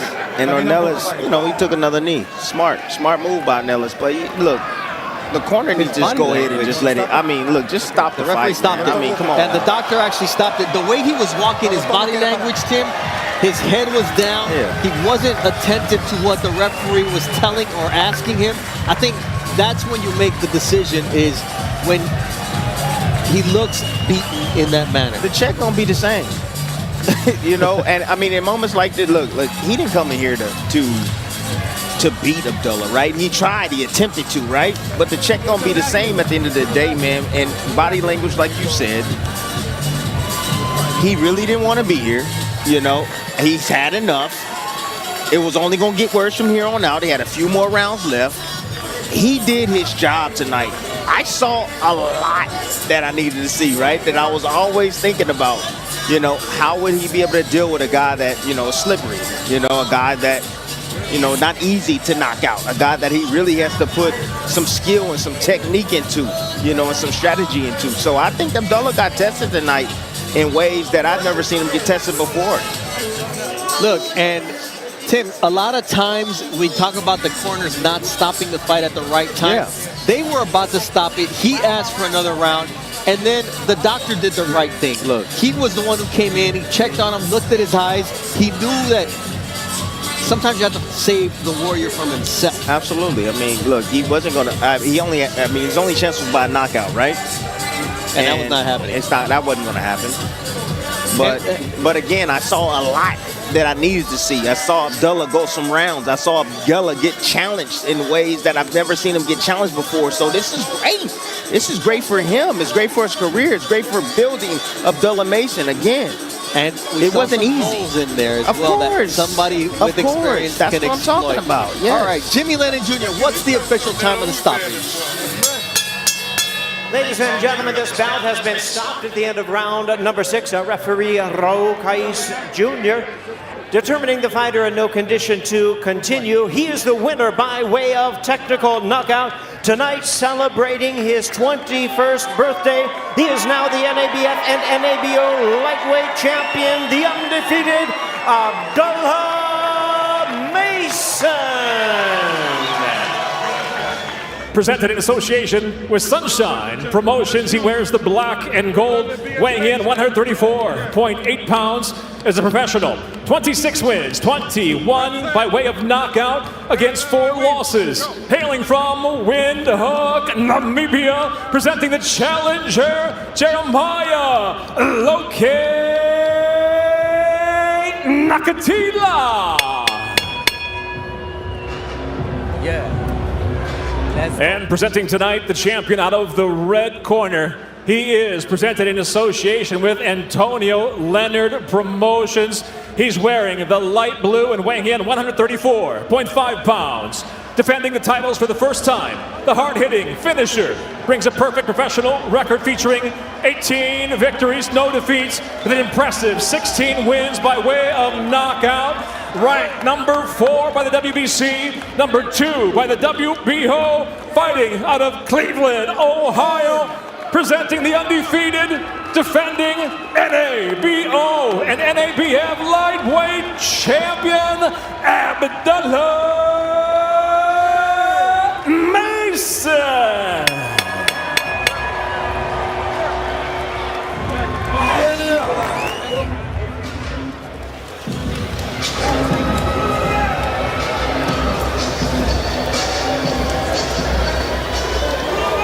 Okay, gentlemen, we went over the instructions in the dressing room. I expect a clean fight. These trunks right here, they're high. You can work the belt line right there. That's legal. These are a little bit high. You can work, there's the line there. Touch them up now, go back to your corners. You do not want to blink because Abdullah Mason and Jeremiah Nakatila both have dynamite in those gloves. The other thing is, both can be vulnerable and be dropped. So that's why this fight is so important for Abdullah Mason in particular, because he's one step away from fighting for a world title that has now been vacated by Keyshawn Davis. The WBO lightweight belt, but Jeremiah Nakatila knows that one big punch tonight could change his life and put him in line for that title. Yeah, he has nothing to lose. Nothing to lose, everything to gain. That's why this is a dangerous fight for Abdullah Mason. And again, you see those eyes open, high guard, that high guard up for Mason already. Southpaw versus Orthodox once again. Opposites attract, head butts can happen. Lead foot or lead feet can be touching, fighting for positioning outside, and also that lead hand will be battling. Both fighters going to be looking for the right hands, their back hands. Last time Abdullah Mason was in this building was November 2024 against Johan Vasquez. Round 1 was a round of the year candidate. He was dropped twice in that first round, dropped Johan Vasquez himself, and then finished Vasquez with a body shot in the second round. That was an exciting turn of events. He hopes to have a little bit less drama against Jeremiah Nakatila, but if it was up to Nakatila, that's exactly how he wants to make this fight. See what Nakatila's looking for. He's looking for Abdullah to overcommit. He's looking for anything. He's just being patient, being that savvy veteran. He wants the young man to get overly confident so he can let his hands go. But you see the defense of Abdullah, very aware of what's coming back. Those feints gonna set up a shot. You know, Tim, you don't know what you have until a fighter is tested. We saw the reaction from Abdullah Mason. It happens early on in his career. That's when you want those tests to occur. And what does he do? He comes back with 2 knockout wins since. His last one, the longest outing of his career, a 6-round knockout against Carlos Ornelas April 5th. And what you want to see out of a young fighter's activity. His 3rd fight of 2025 already. Absolutely. Activity just helps sharpen your tools. You know, you're constantly in the gym, constantly working, evolving as a fighter. And already, Nakatila's reacting to all the feints right there that Abdullah is throwing at him. Just watch his reactions. He's trying to anticipate when Abdullah's going to strike. Watch your feet, guys. Watch your feet. Abdullah's doing a good job in breaking up his rhythm as of right now. Nakatila did throw a good right to the body as Mason was trying to set up an overhand shot. Good jab from Abdullah Mason. Taking his time. He says, I want to make sure I know how hard he hits before I overcommit. See, and the thing is about Nakatila, when he's coming forward, it's dangerous. You know, he really don't throw the right hand off the back foot all too often. Right there, he look for the looping shot. However, it's when he's coming forward when he's most lethal with that backhand, when he throws that one and fully extend with that right hand. There was an incident with Nahir Albright after his fight with Kelvin Davis. Mark Kriegel with a report. To the flame, like, Keyshawn, you got running back with me in the ring, not outside of the ring. So you're going to turn this into a Keyshawn fight? For sure. Like, feel me? He approaching me on my best night. Feel me? Now we got to settle that. Have you ever heard of this before? Guys getting jumped in their locker room after a fight?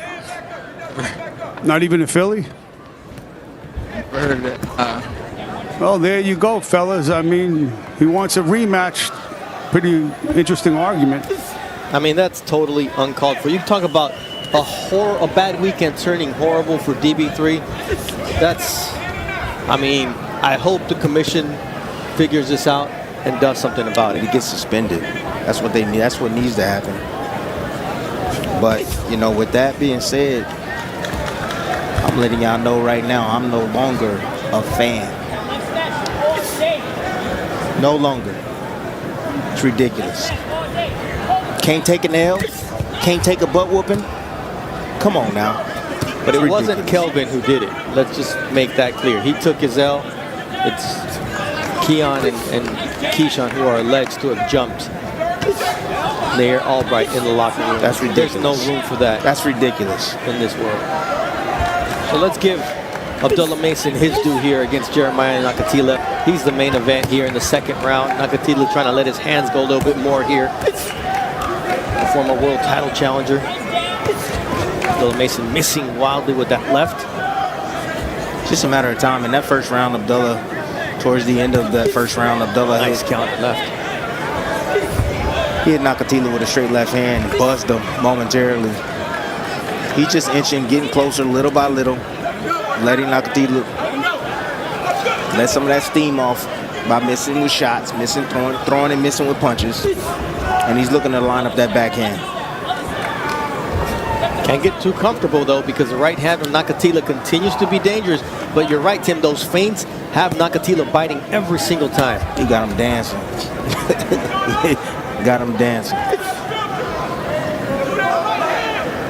But you know the power is real because you see how composed Abdullah is. He's not willing to take that many chances. He's willing to take his time. He knows he has 10 rounds to work. So he's taking his time. He's going to warm up into the fight. He's going to get the stoppage. And Tim, to be honest, Abdullah Mason wants rounds because he may be fighting for a world title up next if he accepts the challenge after the vacancy left by Keyshawn Davis. And he's never been past 6 rounds. So he also wants to know how he can do down the stretch of a fight. Step back. Time. Round 3 of our scheduled 10-round main event. Abdullah Mason in the Tiffany blue trunks taking on Jeremiah Nakatila in the gold trunks trimmed in black. So far, 24-9 punches landed through 3 rounds. Nothing too spectacular here. We're through 2 rounds. We're in round 3. There's that jab from Abdullah Mason. Feint setting up another jab.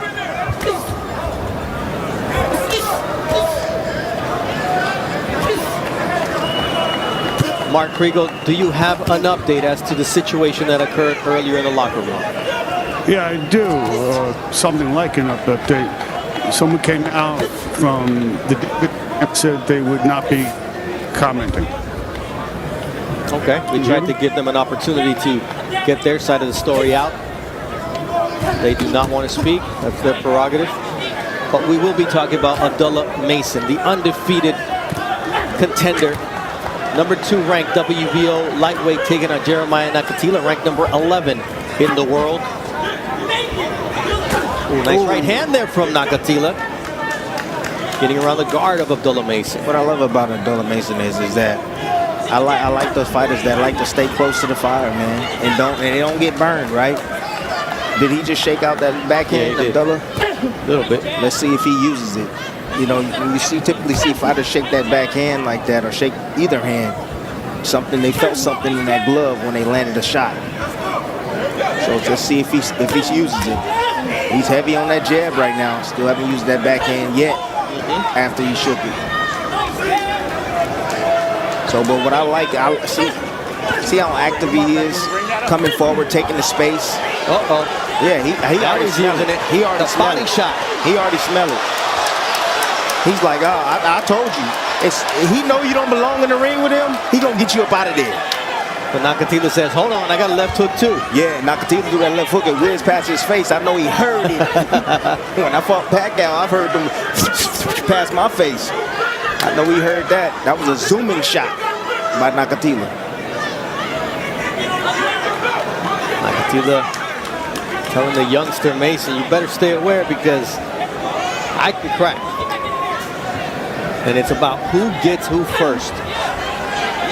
Yeah, taking a nice little angle right there, seeing that right hand, understanding that. Good defense right there from Abdullah. Again, staying close, putting him on his back foot, putting that pressure on him. Now, there nice it left is. hand Ooh, from Mason, and Nakatila's legs are shaking up, and now a right hook. The block may be his best friend. Ooh, nice body shot from Abdullah Mason. He curled him up with that.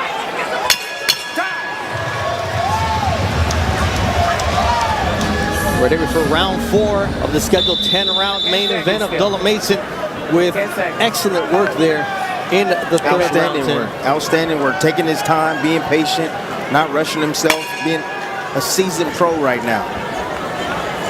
And you've got to do that against a fighter with 21 knockouts in 26 victories, like the Namibian Jeremiah Nakatila, who throws a right hand to the body of Abdullah Mason. Abdullah right now, he's just working on things inside the ring. You know that Nakatila don't belong in the ring with him.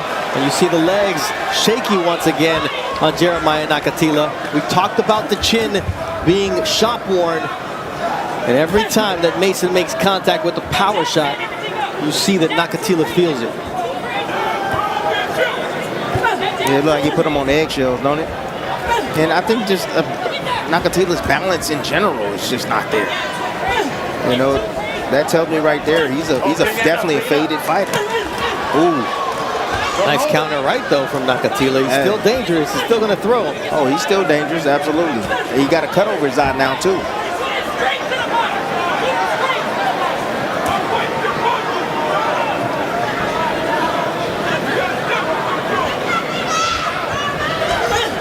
Nice jab from Abdullah Mason, just measuring out Nakatila. Trying to land that shot. That straight leg stiffened the legs of Jeremiah Nakatila. Nakatila doing the right thing right now, tying up, buying himself some time. Got a minute and 38 seconds left on the clock. Let's see if Abdullah Mason can get the stoppage in this round. I called for. Ooh. Left from Mason, and Nakatila trying to land that right hook. And you see that left eye closing. Big hematoma under the eye of Jeremiah Nakatila. That's a bloody mess. And look, a hurt fighter is always a dangerous fighter, especially when you have a hurt fighter that is fighting for his life right now. And Nakatila. Referee Chris Flores tells Nakatila, right hand. Show me something. Shows him a right hand. Look at that. Putting that poison on him, that jab. And that jab is hard. It's almost like a backhand, like the left hand. It's the weakest punch in the tool bag, but when you can step in like that, the way Mason does, it becomes a power shot.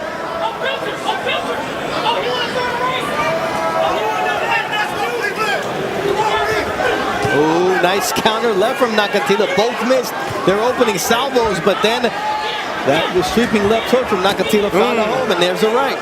Man, that's some power. But I love the fact that Abdullah Mason isn't spooked of it. He's staying close. Again, getting underneath it, avoiding that power, and landing his shots. That's the beauty about Abdullah Mason. He's in the pocket. Yes. He's in the danger zone because he says, if I'm in danger, you're in more danger. There's that left hook from Abdullah Mason. Referee Chris Flores steps in at the back. You're not okay. No. Huh? How's that look? You okay? It's not okay. I'm not okay, no, bro. You all right? No, it's not okay. No, I'm not okay. You're okay? Okay. It's not okay. I'm not okay. It's not okay. Oh, not okay. Yeah. Okay. Make sure. Come here. Doctor. There's timeout being called in the corner of Jeremiah Nakatila so they can attend to the cut. Let's listen in. The doctor is coming up to check on that left eye. I think he's saying he's not okay. It's a big gash. He doesn't want to go. You want to go? You're not see. No. Can't see. Okay. The fight is stopped, and Abdullah Mason will get the technical knockout win. Unfortunate, but the cut was bigger than it looked originally, Tim. It was a bad gash over the left eyelid of Jeremiah Nakatila. Yeah, you know what? I didn't like the way Nakatila was moving around the ring when he was trying to position himself or even get out of harm's way. You can just tell his gait is completely off. Like, I'm telling you right now, he needs to go ahead and hang up the gloves. You know, because every time he got touched, even with the jabbing spots, even when he was just trying to find his footing, he was all over the place. He was like a drunk person coming out of a bar. That's the way his feet were. But let's give it up to Abdullah Mason. He took his time, you know, started slow, built, respected the power like a seasoned pro, and he ended up getting a stoppage. Now, it might not be like how he wanted it to be, you know, in spectacular fashion, but at the end of the day, he got the job done in great fashion. And that's all that counts. In the end, he's the number 2 WBO contender for the title that's been left vacant by Keyshawn Davis. The crowd starts to file out here in Norfolk, Virginia. Let's take a look at the beginning of the end where Abdullah Mason hurt Jeremiah Nakatila in round 4. Had him trapped in that corner. He know he had to bite. Stepped inside, boom. Triple straight left hand. Had him bagging out. You see Nakatila trying to get distance for himself.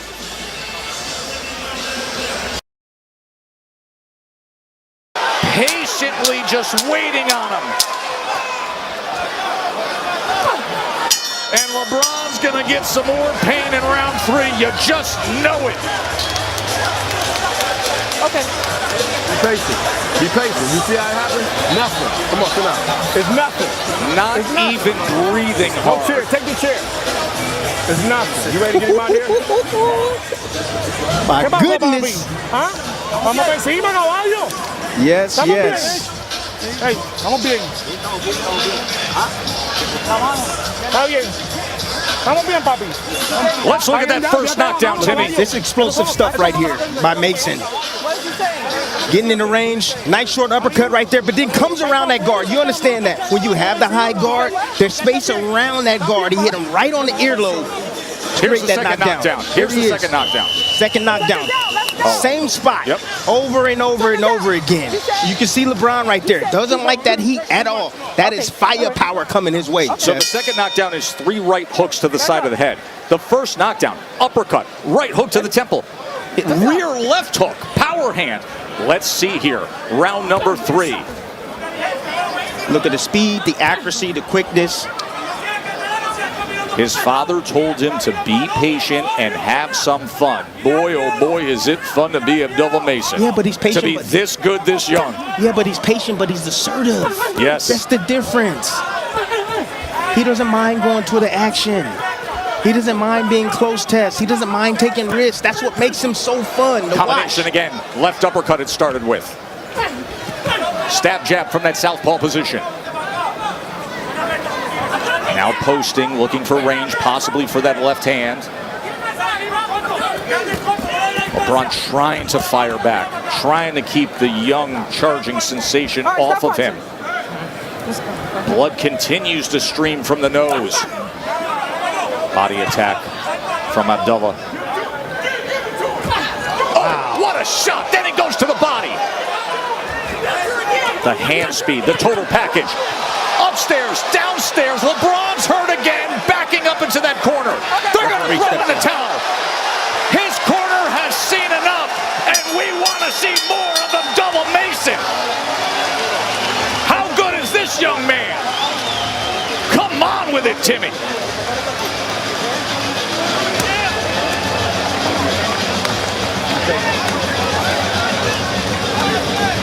As if the lightweight division isn't good enough. You got a 20-year-old rocket ride coming after him. Welcome, world, to Abdullah Mason.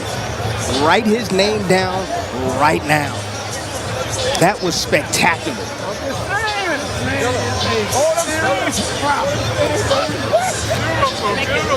Shakur Stevenson himself, the champion in this division, the guy who will be in the spotlight at home later tonight, tweets about him saying he's the complete future.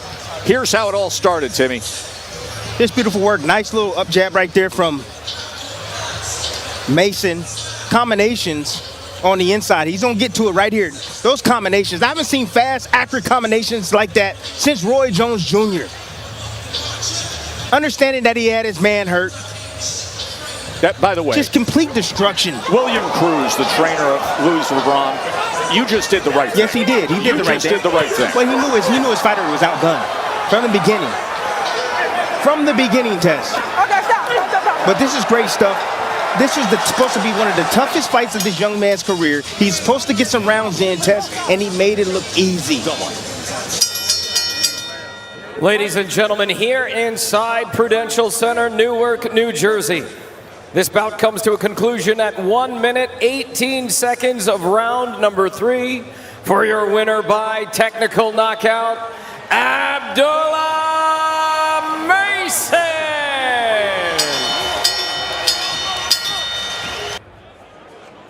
Introducing first, out of the blue corner, Introduire du coin bleu, presented in association with Granite Gin Promotions. He weighed in at 136.7 pounds, wearing black trunks with white trim.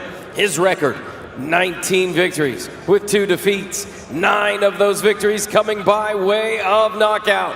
From Holbrook, Massachusetts, Mike Badman Ohan Jr.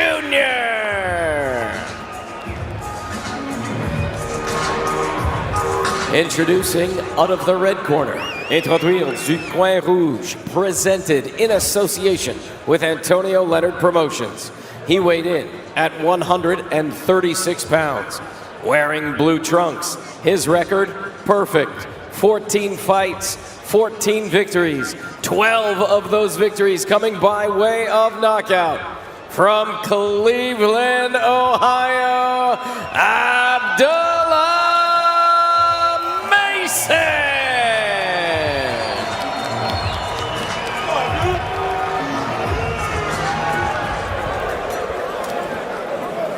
Gentlemen, you receive my information for the fight. I want a clean fight, obey my command on time. Touch that. Good luck, both. Good luck. A step up for Abdullah Mason against Mike Ohan Jr., trained by Mark DeLuca now, coming off of great sparring against Ibrahim Nova out there in New England. And Abdullah Mason visualizes this fight like he does every other, setting up his punches and coming away victorious. Ohan will put that to the test. Man, Ohan's body looks thin from 140 to 135. My goodness, look at that midsection. And you see right away, Mason, he sees the same thing, and he's digging downstairs immediately with that straight left hand. The name you might recognize because his father, he was a professional fighter. 14-6-2 with 11 knockouts was his professional record, but he was better known as Marvin Hagler's main sparring partner. Wow. Imagine what that must have been like. Hell. Exactly. I don't know why. I see a body shot followed by a right hook, a lead right hook coming from Mason on Ohan, getting him in trouble. Oh, that body shot right there. Oh. Right in the solar plexus. And that's one of the things that Mason does so well. He finds the opening and he takes advantage of it. A nice counter there from Ohan, but good defense as Mason blocked that body shot with his forearm. But you could see that Ohan knows what he's doing in the ring. He's got a great boxing pedigree, and that's why it's such a good test for Abdullah Mason. He's going to have to maybe dig into his bag a little bit He's tonight. going to have to. And what I like from Ohan right now is he's getting low.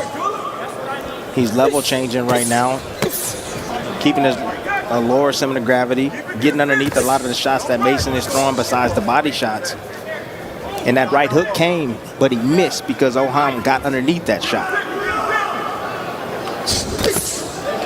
Nice uppercut there from Abdullah Mason, and Ohan was trying to land the right. And again, that's the IQ of Mason, understanding and seeing what Ohan is doing, seeing that he's getting low.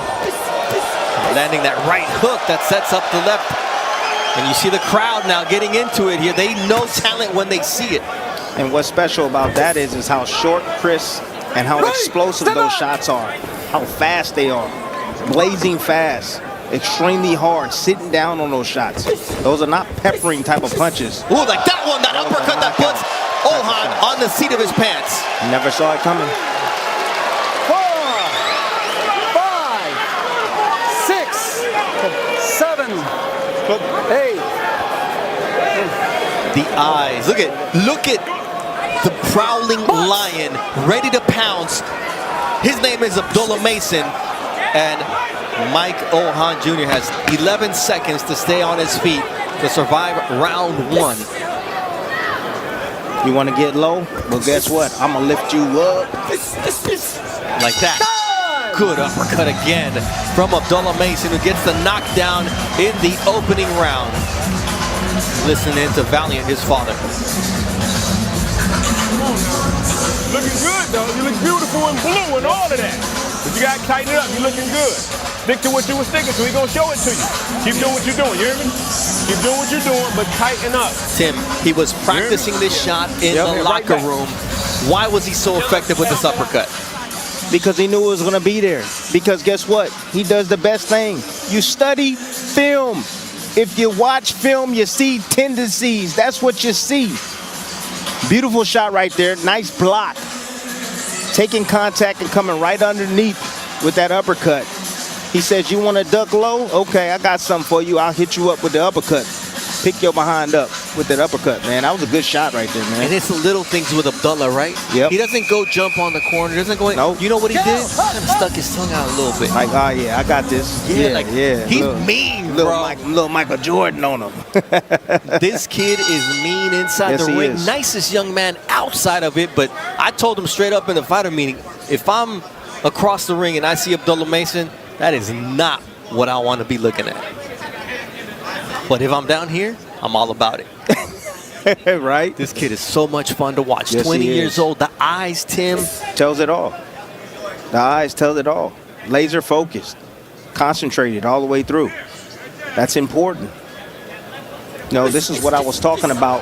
What There's a straight flurry, left hand. and that one puts Ohan down again, and he's got to think about what's next. And the corner is on there, and now we see that the fight is being called by Mark DeLuca in the blue corner. He had seen enough. What a blistering finish from this young man, Abdullah Mason. He gets to 15 victories, 13 by way of knockout. We talk about him stealing the show time after time after time, and he does it in, like, he's a serial killer, Tim. He is just calm as can be. His heart rate can't be more than 55, 60 right now. He's cold-blooded. I'll bet you right now, if all the lights turned off and you put a UV light on him, he'll glow. You know who'll glow? What? Bruce Leroy. You remember Bruce Lee? You know Bruce Leroy in the Dragon. Turn to the Dragon, Bruce Lee. When he glowed, in the Dragon, show enough, show enough, and his body glow. I'm telling you, he's a stud. He's like Terrence Crawford. He's like he's cut from that cloth. I'm telling you guys right now what I'm seeing with my eyes. He's cut from that cloth. off the jab, blinding flick jabs right there. Those are just decoys. What he really wanted, that's a straight left hand down the middle. Flick jabs, oh, go ahead. That's the shot that I wanted right there. Body profiling, knowing that his man was gonna go in that position. If you watch film, he always goes in that position. Lined up perfectly for that straight left hand, right down the middle. My goodness. And you know what? I got to give Mark DeLuca credit because his job is to protect his fighter. And he did exactly that. At the end of that last round, there was 11 seconds left.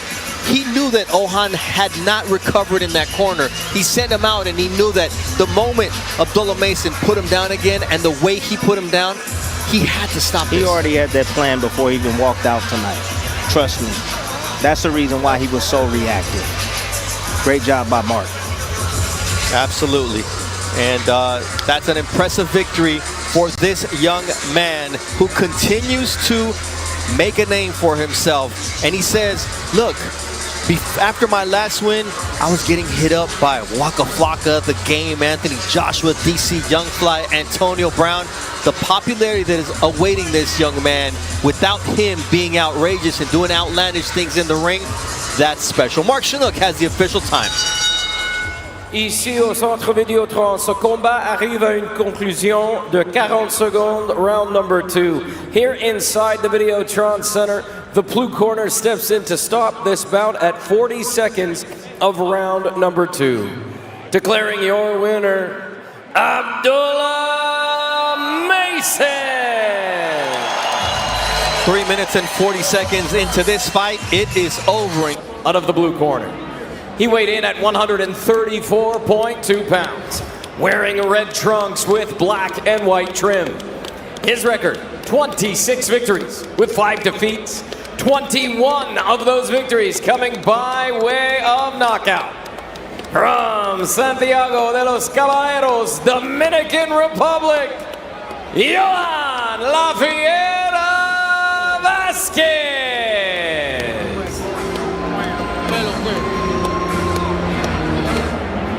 Introducing out of the red corner, presented in association with Antonio Leonard Promotions.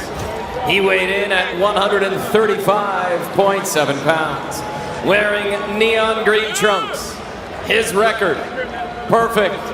15 fights, 15 victories. 13 of those victories coming by way of knockout. From Cleveland, Ohio,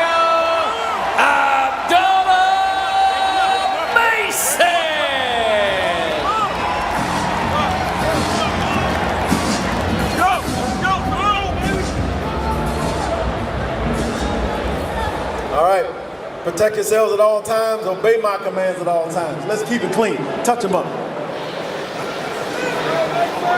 Abdullah Mason, 16th professional fight. His father and his brother are key in his development. And Johan Vasquez across the ring, he's had to switch corners. He's got Windry Amadis, who he knew as a kid in the Dominican Republic, and now is not only his trainer, but his sparring partner. And tonight, he'll need every piece of advice on how to solve the puzzle that is Abdullah Mason. He's skilled, he's charismatic, he's quick, and Tim, he can punch. I just can't help but look at that haircut, man. You're jealous? You want to grow that out? No, I'm just thinking, like, what is that called? That's like, I asked him. Barber's choice or what? Yeah. I asked him. He's like, I sat down with my barber and I said, it's to do what you want. And one of Abdullah's brothers says, you know what that is? It's a landing pillow for when Abdullah lands his shot. Oh, and he's supposed to land that left hand straight down the middle. Left, either straight left or the left uppercut. You see Vasquez leaning forward. Oh, Abdullah gets dropped by the left. Oh, that's what I'm talking about. That's what I'm talking about. Can you take it on the chin? That's exactly what I'm talking about. That's the nature of fighting against an aggressive puncher. All they got to do is land one. And now La Fiera. That means the beast is coming after Abdullah Mason. Down for the first time in his professional career. Abdullah's human. Oh, and he gets rocked by a right hand. Oh, what a shot by Abdullah Mason! He lands on Johan Vasquez. Said it was going to be an uppercut, and that it was. Are you not entertained? Round 1, 1 minute and 15 seconds, and Abdullah's going for the finish.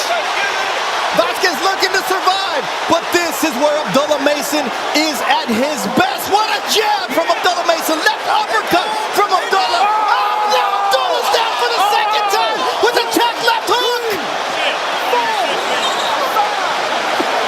What a round we're seeing early on here. Abdullah's up. Vasquez can barely stand. The crowd is on their feet. I'm about to lose my voice.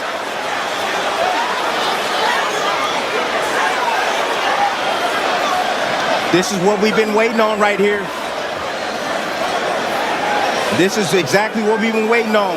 Want to see what Abdullah has in on the inside. Been down a couple of times right now. His eyes look clear. He's being smart right now. Vasquez, again, still dangerous. He's still got to be cautious because he has heavy hands. And a fighter, when he's in trouble, it's fight or flight. They're usually going to fight, especially one that can punch. Tim, Abdullah's been an excellent finisher. He got a little over-anxious against a veteran, and he made him pay. But here's Abdullah once again going in. And this first 3 minutes had 3 knockdowns, and you would have never believed that it was Abdullah who went down twice. You hear me? Good cover. Don't be rushing this shit, you hear me? Don't rush this shit. This boxing, it ain't nothing. You a superstar, you hear me? Get your fucking hands up. Take your time and put him on a timer. Don't sit in front of him waiting to throw nothing. You know how to get off that line and keep moving. You hear me? Boxing. Valiant Mason says you got to box him. That's what this is about, Tim. This was impressive. Handled it well right here. Any inside, closing the distance. Oh my God, he was holding the phone, but that short left hook on the inside. All you need is inches to be able to land that shot. And Vasquez put it right in the middle. Usually the hooks come around the outside. He placed it right in the middle. Here it is, the first knockdown right here. Boom, he was holding the phone. That chin was a little exposed right there. All it needed was a little room. And he was able to get that. But here, I believe this is the second knockdown right here. Abdullah, nope. First knockdown again. Hal was holding the phone. Definitely holding the phone. But again, it snuck in there, that shot. But then that uppercut right there from Abdullah to answer.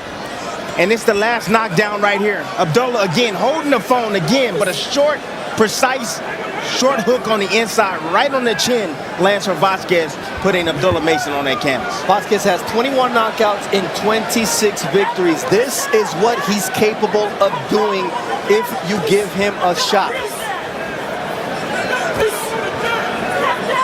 And Abdullah Mason got a little bit over-anxious. He's getting a little bit too close to a very dangerous La Fiera Johan Vasquez. And my goodness, what excitement we saw in the opening round. He got to tuck that chin. That's it. That's what it is. You got to tuck that chin. If you tuck that chin, you put that chin down into your chest. Especially when you're throwing your offense. Now that straight left from Vasquez. And he's making him dance, but this is where Vasquez has been the most dangerous.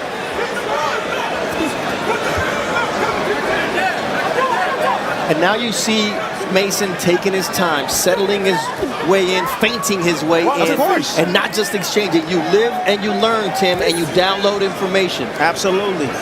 That shows you everything about his IQ. Great IQ. But again, I love his toughness because, again, he went down twice. First time ever in his career. I'm sure he ain't even been down in the amateurs. And he's handling it well. Shows you how conditioned he is, where his mindset is, and he's still in there trying to go for the kill. No holding. No holding. Vasquez holding and punching, and Abdullah says, you hold me, you better hold me tight because I'm going to go to the body and drop you with the shot to the solar plexus. 6, 7. He mean. That's it. He mean. It's a body shot. If you put Abdullah Mason down, you better put him out. Because if not, he's taking you out. That's what I'm talking about. That's the nature I want to see in a young man. He answered some questions tonight. Absolutely, answer some questions. Many people were speculating, can he take a shot? He ain't been hit yet. He ain't been served up yet, Tim. What do you think? Why y'all praising this young man? Guess what? He took, not only did he go down once, but he went down twice, and he got back up, and he finished his opposition. Abdullah Mason bleeding from the nose, something we haven't seen as of yet. He's human, Timothy Bradley. Of course, everybody's gonna get hit. But it's what you do after that. That's what matters. That's what makes a champion. You got to go through some things. He's going to learn from this. Let's take a look at how this fight came to an end. And it was a body shot from Abdullah Mason. Instead of placing the shot upstairs, we knew he was hurting him with that. Right centered. That shot right there, that would have been down. Yep. Lucky the ref didn't take a point from him. But on the inside, vicious short shots on the inside from him. Just got in tight, close, right in the solar plex, right there, right.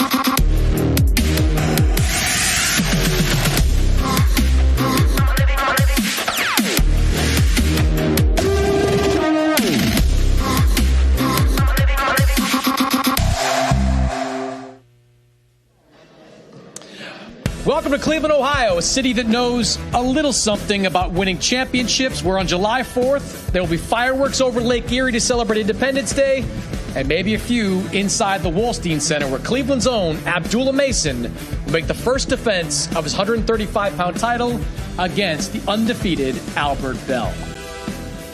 Chris Mannix alongside the Latin Snake, Sergio Moore, former junior middleweight champion. And Sergio, it is a phenomenal day to be a boxing fan, because not only are we getting a big fight card here on DAZN, a world title defense, but this is also part of the new partnership with TNT Sports that will see its broadcast all across the TNT platforms. And it is all part of a 6-fight card here on Saturday, beginning with both the young Mason brothers, Abdullah and Ibrahim Mason, taking part of the undercard, and then the 4-fight main card. Scooter Davis takes on Carlos Ramos in a 135-pound fight. Tiger Johnson, 2020 U.S. Olympian, taking another step towards welterweight gold. He takes on the Canadian Christopher Guerrero. And then Shushu Carrington, he takes the first defense of his 126-pound title against the Mexican Rene Palacios. And then the main event, Abdullah Mason, the youngest world champion in boxing, makes the first defense of his 135-pound title against the undefeated Albert Bell.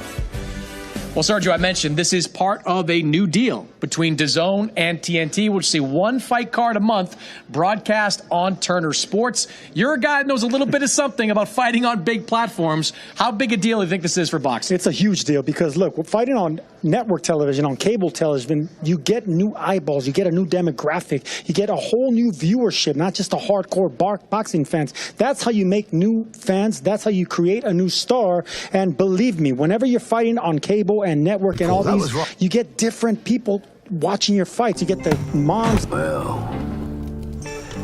here's the guy. He's completed boxing, all right.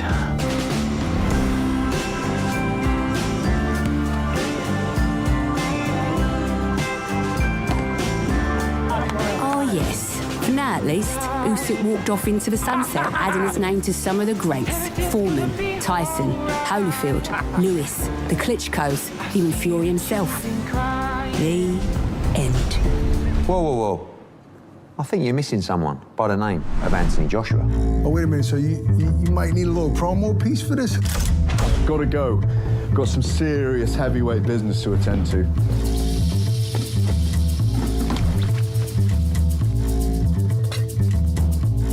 Crazy! Yeah, great. Do you want to put something in there? Ready to rock and roll then? It's quite remarkable that whatever happens, or whatever seems to happen, AJ against Fury, remains the biggest fight in boxing. It will happen. I'm convinced it will happen. It's so big, it'll be on buses, it'll be on billboards, they'll be on chat shows. Because it's already the greatest rivalry in British sport. It's so embedded into their DNA where everybody wants to see it because they keep talking about it. The moment that I stop getting stopped at petrol stations, on the street, by black cab drivers, when are we going to see it? How long do we have to wait? It has to happen. It just for British boxing's sake, it has to happen. They're just destined to fight, and they've been destined to fight for a long time. When that moment of truth comes, and it always comes, The entire country. You'll be there. We'll all be there. Tony, Brian, how are you seeing it? we need to be left with one man standing. What will happen when Tyson Fury and Anthony Joshua step into a ring together? You find out then. That's what makes them heroes. We need an answer. When all the dust settles on one night, on one day, to find out who was the greatest British heavyweight. And that fight will always be the biggest fight in the heavyweight division.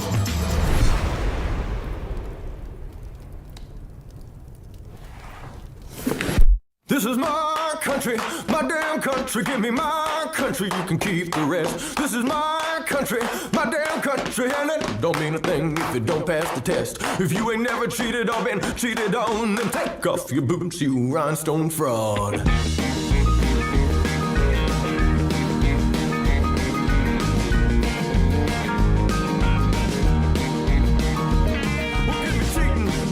And outlaw songs, hard time, foolish pride, done me wrong. Flirting with the devil, getting right with the man. Ain't men paint songs, one night stands. You can keep your picket fence fantasies and put a cork in your high school memories. This is my country, my damn country. Give me my country, you can keep the rest. This is my country, my damn country. And it don't mean a thing if it don't pass the test. If you ain't never spent a single night in jail, then get another job and I'll see you in hell. I'm drawn like a moth through the neon lights. I need a bucket of beer and someone to fight. Don't call yourself country if your music is shitty, or this Carolina boy will take you down to Fifth City. You know who you are, I ain't gonna name names. Just keep your hands off my country and go back from where you came. My country, my damn country. Give me my country, you can keep the rest. This is my country, my damn country. And it don't mean a thing if it don't pass the test. If you ain't never done something you regret, well then I'm proud of you. And now get it.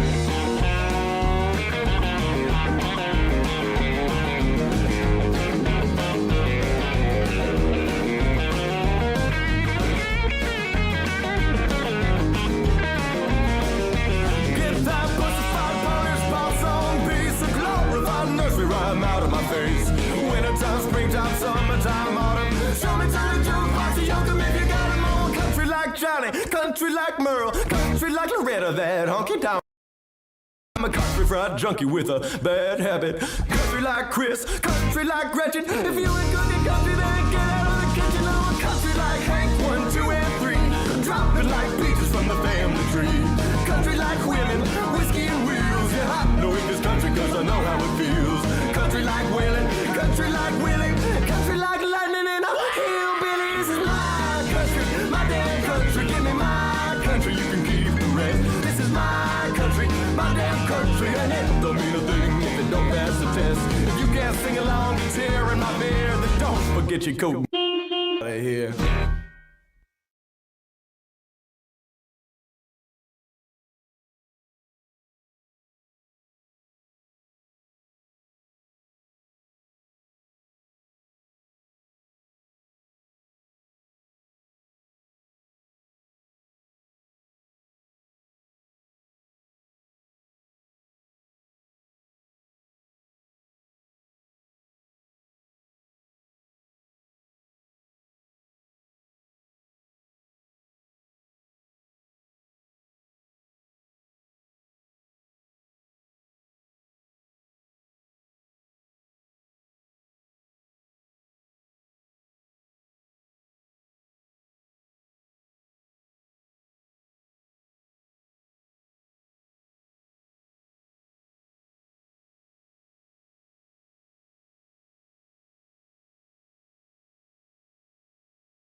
Round 2 underway.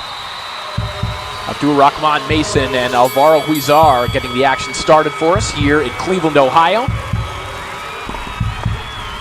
Abdullah, the first of 3 Mason brothers in action here tonight. In between rounds, we saw the all-star cast in the corner of Mason. 2 of the Mason brothers, of course, his father, Valiant, Stitch Duran, working cuts for Abdullah as well. Side from Mason, and again, credit to Huizar, who is not backing down whatsoever. Body attack from Huizar has been consistent, but as we always see, fighters who are that dedicated to the body also leave themselves vulnerable to counters up top, and we're seeing that.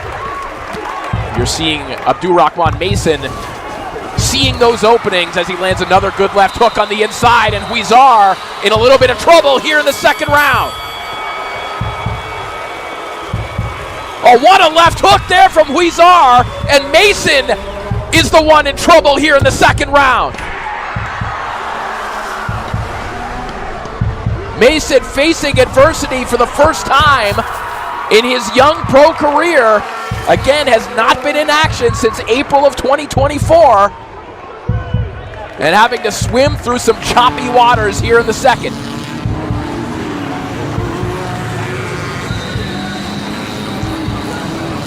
An all-out firefight here in the second round and in our opening contest.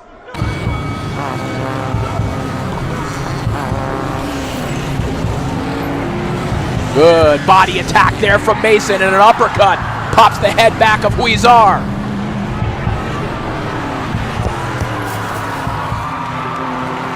Mason going back downstairs to the body. Less than a minute left to go here in the second round.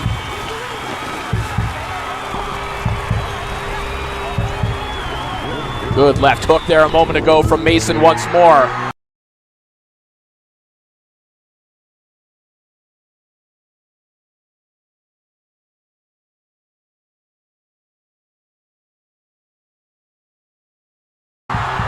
That's a shot that is walked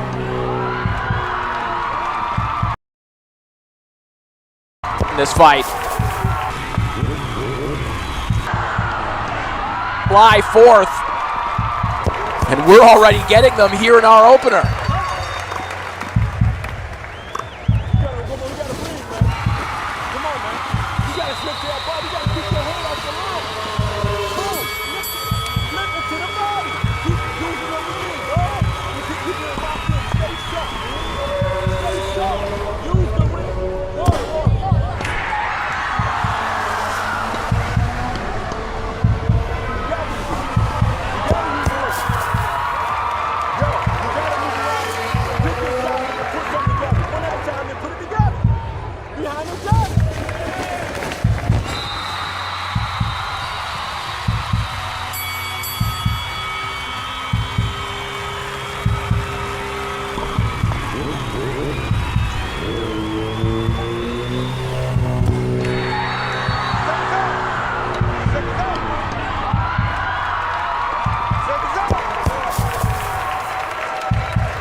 So very explicit instructions in the corner of Abdullah Mason from his father Valiant to use the ring more and pick his shots. That fighter's mentality is still there in Abdullah as he at least starts the round right on the inside, but now trying to find his range and get back to that jab that was so effective in round 1. That heavy jab again, popping the head back of Huizar. Sharp right hand there from Mason, who goes back downstairs to the belt line.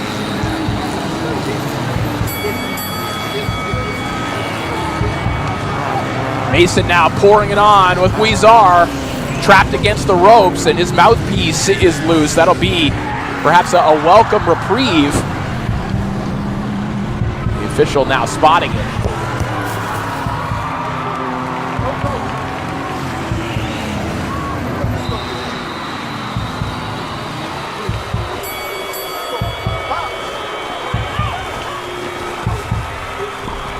cut around the eye of Huizar. Already gushing down and streaming down.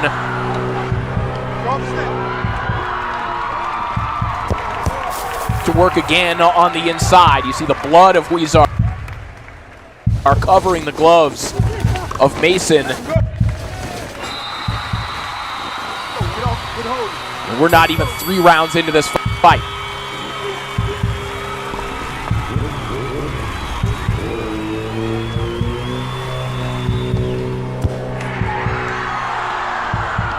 Hugging his side just a little bit more. He felt that one.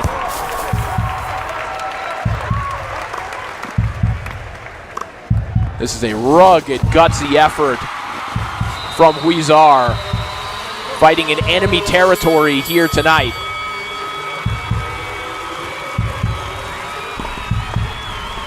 Probably a wise strategy from Huizar as well, this relentless, aggressive approach against a fighter in Abdullah Mason who has been inactive. And now that Mason's settled in here in the 3rd round, things looking a lot more comfortable for one of the Mason 5. Good left hook again and a chopping right hand immediately behind it. Mason now finding the rhythm that his father Valiant was asking for between rounds. Starting to swim underneath some of those wide hooks from Huizar, who still continues to land to the body when he does get to the inside, but the tax he's paying to do so is getting heavier and heavier. One more hard body shot there from Mason as we come to the end of the round.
Before we get this 4th round underway, we're going to take a look at the cut over the eye of Alvaro Huizar, and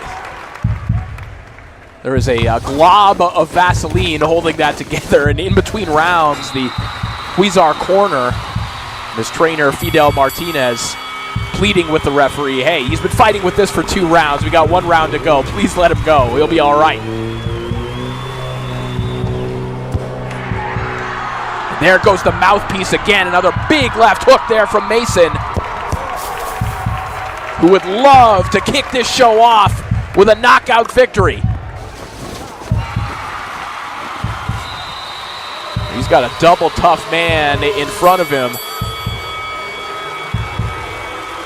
He's also having a double tough time keeping that mouthpiece in, and understandably so when you're eating left hooks like that.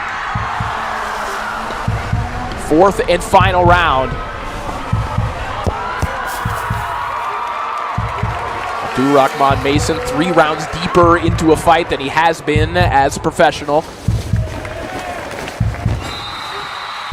Along with his brothers, he's been training at the brand new Mason Brothers boxing gym. So new that until recently they were still training with the plastic wraps on the heavy bags.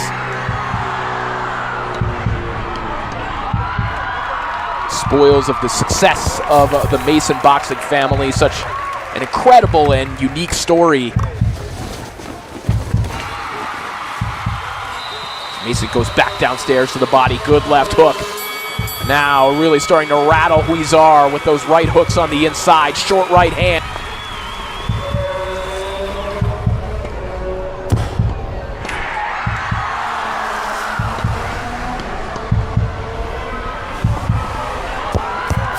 Huizar still trying to press forward, breaks through with a good right hand there a moment ago.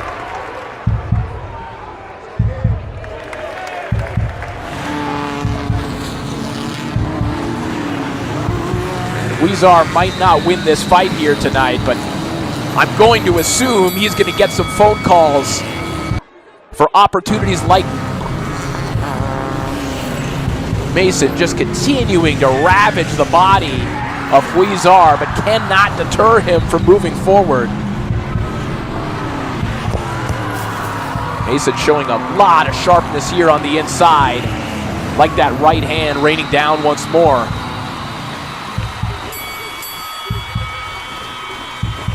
Less than 30 seconds remaining in the contest. An entertaining fight and a valuable learning opportunity tonight for Abdullah Mason.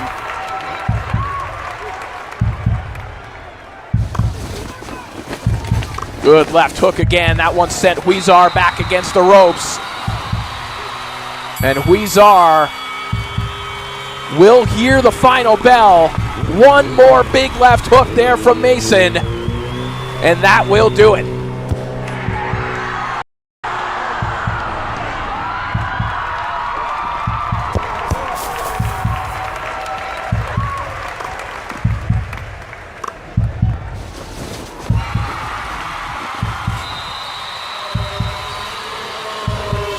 That is a nasty, nasty cut that Alvaro Huizar had to fight through here tonight. That was the first close look that we've had at it without the jar of Vaseline on top of it, and Huizar deserves a lot of credit for battling through that here tonight, as does that man, Abdullah Mason, for battling through some adversity in that second round.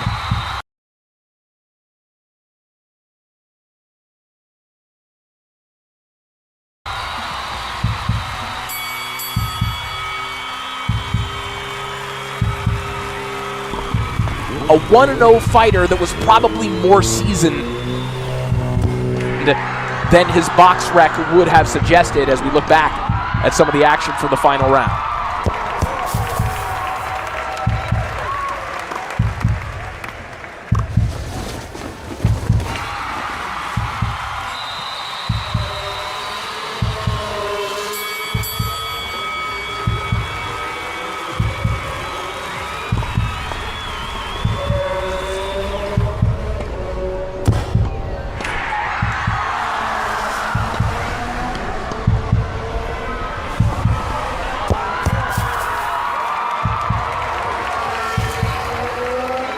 Muted response from Abdullah Mason, at least thus far. We heard in his corner there a moment ago his father telling him, hey, just get back in the gym. Mason's already going over what could be improved, and certainly they'll find some things, but I think we found out a little bit more about the resolve of this young man. There are many fighters who, with that kind of layoff, taking that kind of shot that he took in the second round, might have folded, but Abdullah stayed diligent until the end, and the same could be said about that man, who again might want to keep his phone on. I'm sure there will be some promoters eager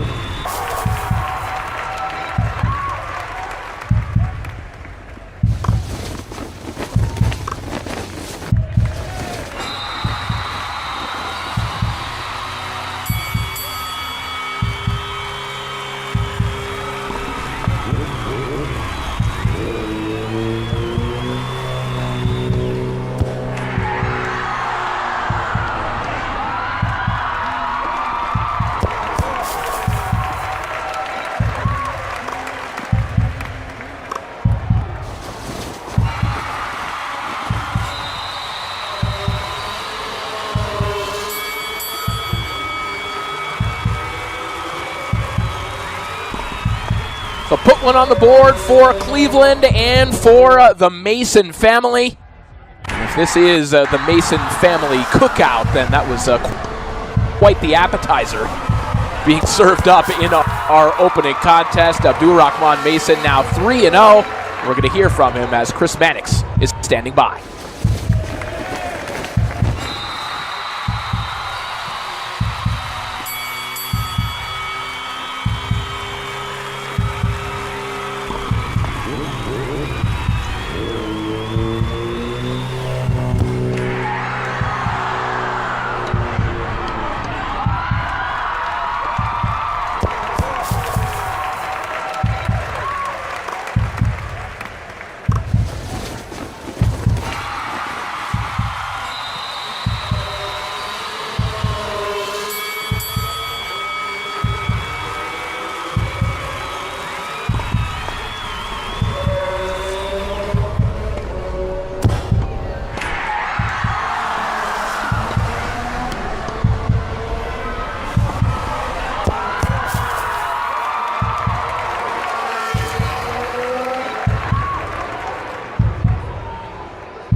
Thank you so much, Chris. So Abdullah Mason now 3-0 as a professional, and the Mason family 1-0 here tonight as he sets the table for, of course, his brother Abdullah in our main event as he defends his title against Albert Bell, but also Ibrahim Mason, who will be coming up next. But first, let's take a look back at some of the highlights from this one. And again, this is one of those fights that you'll look at on BoxRec and see, okay, a prospect scored a unanimous decision victory, won every round against a 1-0 fighter, but that doesn't tell the tale of what Mason had to go through to win this one. This is one that is worth rewatching. I think I saw Sergio Mora standing and applauding ringside as well, and deservedly so. This was a fun 4-rounder, and frankly, this is why you show up early. This is why you tune in early. So you might see something like that. An excellent.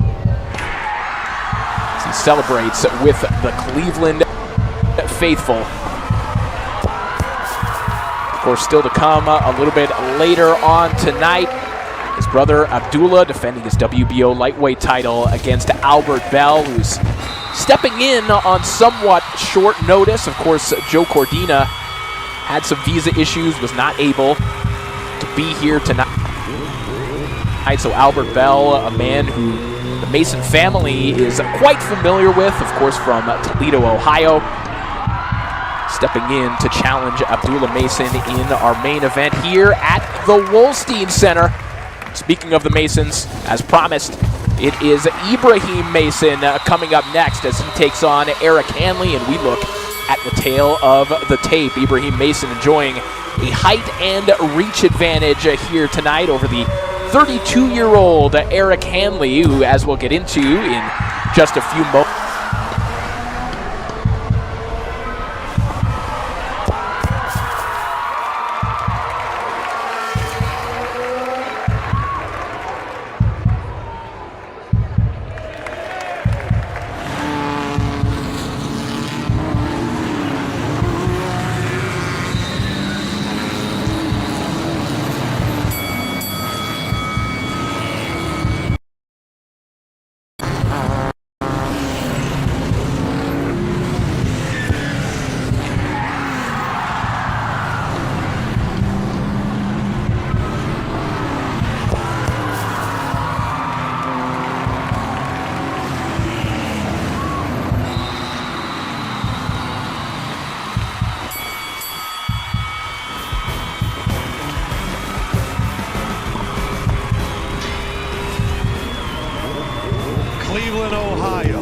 a skyline built by steel, but it is a city built by fighters. And tonight, history. The first world title main event in Cleveland in 2 decades. We are expecting a near capacity crowd right here in the Wolstein Center. What a slate we have. 7 undefeated fighters in the ring, 2 titles on the line. Plenty of great action in our main event. The punching prodigy Abdullah Mason forced to fight a short notice challenger, a man he's grown up with, sparred with, prayed with, the most avoided man in the lightweight division, Albert the Prince Bell.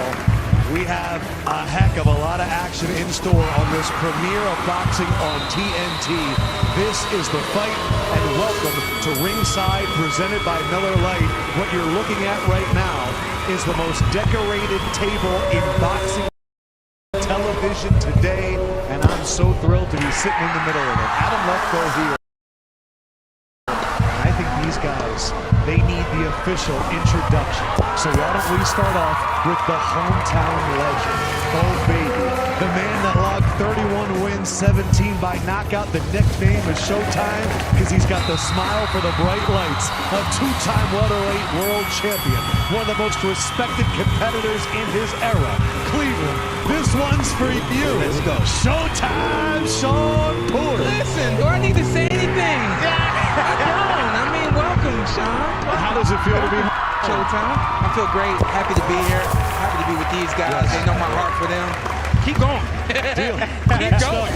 Let's get the man who has become one of boxing's most distinguished television analysts. A real bad man.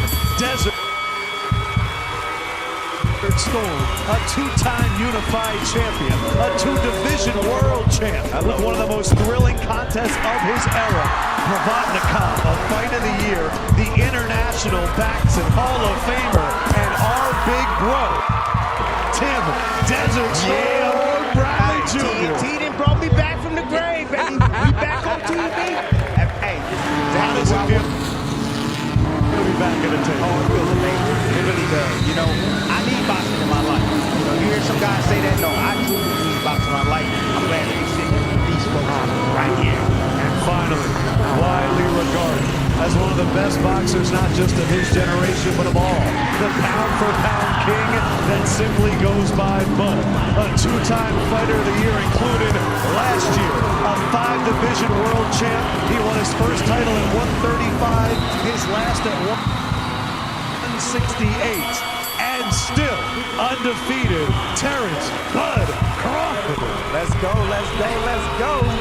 Hey, listen, I'm excited, I'm happy. I just can't wait for these great fights to come on, and I'm a little nervous, but we're gonna have fun with it, baby. Well, you better get used to the criticism, because that's what comes with this job. You know what I mean? You've been criticized your entire career, but it's a little different level on this side of the table. But I ain't never worried about the criticism. Oh, that's what I'm talking about. You know, I get that all the time. So I ignore it. What I'm really excited about, I didn't realize before we made this set how much y'all love each other. And I didn't realize how far you guys go back. I mean, the story of you sparring him and the experience, I mean, this is a lifetime brotherhood right here. Oh, yeah, we all shared the ring together. I shared the ring with Tim. I shared the ring with Sean. Both of them I consider brothers, and I just can't be more happy to be here with these brothers right now today. How does it feel to know that you can kick everybody behind here? No, don't do that. How does it feel, bud? Don't do that. Lefko got some heat. Tall. Oh, watch out. I'm tall. I'm not getting it. I mean, look at this picture. Oh, man, that's a throwback right there. Wow. Yeah, that's exactly when I knew Terrence was the one. I've never been in a ring with somebody so smart and had every ability. Even the mean, the toughness, the conditioning, the stamina, like everything we put him through, we tried to break him in training. And he stood the challenge like, wow, I'm here. So, man, look, congratulations on your success, Terrence. Seriously, man. And you well deserved, bro. You worked it behind all. And I just want to confirm, because, you know, we're journalists, right? We retired. He's retired. But now. For everybody out there. For us at TNT, this is a new chapter with boxing, but we are so thrilled to be doing this alongside the Zone, a company that covers this sport really better than anybody else in the world. And ringside tonight, we have our new teammates that I am so proud to be working alongside. We got former world champion Sergio the Latin Snake Mora, boxing's premier insider Chris the Maniac Mannix, and the voice of DAZN Boxing, Todd Gladiator Grisham. Heck of a card we got tonight, Todd. Man, it's like our hype guy. I love this. Usually it's just us three out on a plank, but it's nice to have you guys in the studio. We're all thrilled to be part of TNT as well, of course, as DAZN. And what a main event we have tonight, especially the kind of fighter that they picked. You know, TNT has a big say in who they get on air, Chris. They decided Abdullah Mason is the guy they wanted in tonight's first ever main event. What are your thoughts on his fight against Albert Bell? Yeah, he's a tremendous talent, Abdullah Mason, the youngest world champion in all of boxing, and really on an accelerated path, winning that world championship last year at just 21 years old, and now in position to pick up some big fights moving forward. But he is in extremely tough against Albert Bell. This is the guy that took this fight on 10 days' notice and fights a very different fighting style than the opponent that Mason was previously going to fight in Joe Cordinas. Bell is a counterpuncher. Bell is a slick fighter. Top Rank is very familiar with Albert Bell. They promoted Albert Bell, and he had the biggest win of his career back in 2019 against Andy Vences. This is a guy that very easily could upset the apple cart here and pull one off in Cleveland. Absolutely. Albert Bell is a spoiler. One of these guys that's always been waiting in the ring, waiting for this opportunity. He has the skill. He has the goods. He has an undefeated record. Now he has a champion in front of him. These are exactly what dreams are made of, and this kid's ready for it. We all like it when there's a lot of trash talk during the week and you feel like two guys absolutely hate each other and they're settling their differences in the ring. That's not the case this time. They keep saying, oh, that's my guy, that's my friend. They know each other very well. Sergio, what's the difference when you're fighting someone you love or someone you hate? I wouldn't know. Everybody hates you, huh? No, but listen, I wouldn't know, but I would love to fight this guy. But look, these guys are brotherhood outside of boxing. They're both from the same religion. They both have the same beliefs, the same way of training, the same killer instinct, and that's the reason they pair off so nicely. They're both undefeated. Somebody's going to lose a record. It's going to be and still champion or and new champion. That's what boxing's all about. And quickly, Sergio, I know you especially wanted to talk about a man you admire a lot who's on the broadcast tonight, Mr. Tim Bradley. What do you have to say? Listen, me and Tim Bradley go way back. I remember Tim Bradley, who was born with a six-pack, little muscular kid walking around the amateurs.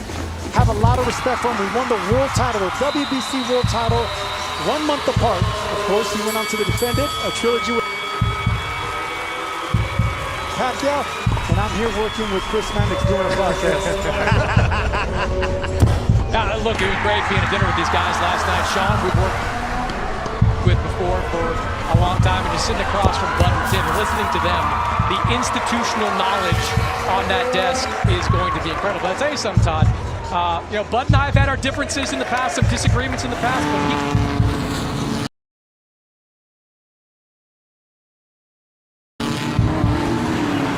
I respect you more than any other analyst that's out there today. I think you're the best unofficial scorer in all of boxing, and I look forward once a month for the next year to agreeing with everything that you said. And Bud, that meant something to me, Bud. I'll tell you what I learned last night. We can all just debate who has the biggest punch between Tim, Bud, and Sean. But as far as who has the biggest hands, the biggest fist, Adam Lufko's hand. His fingers look like Dikembe Mutombo, by the way. Show him your big paws. Hey now. I will hate to get slapped by that, man. I learned a few things. So, Tim, you're born with a six-pack? And Bud, are you going to agree with Mannix all the time? Not at all. That is not true. Guys, thank you so much. We'll be hearing from you guys later ringside. We have the prelim fights going on right now. The youngest Mason brother, Ibrahim Mason, in action. And he's got the crowd on his feet as he put his competitor down on his back. Erik Hanley sitting down as we're taking a little live look here at Tim Bradley. Here's another look at that knockdown for Ibrahim Mason.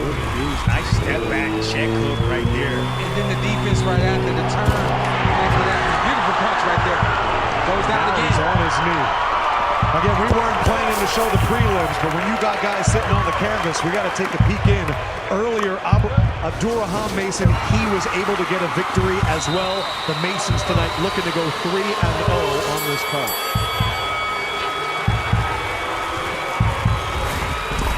And by the way, this is what they're talking about on social media. That suit jacket Porter has on is awful. Terrible. Been there, done that. I'm used to it. I like it. I say, you don't like it this week, I'll see you in August. Look, he's got the name. He's got the name on the neck too. He over there looking like a burnt match. look at his pants. Them tight old pants he got on too. Come on now. We got a great night here in Cleveland at the Wolstein Center. More action coming up next as we get ready for some title fights on TNT.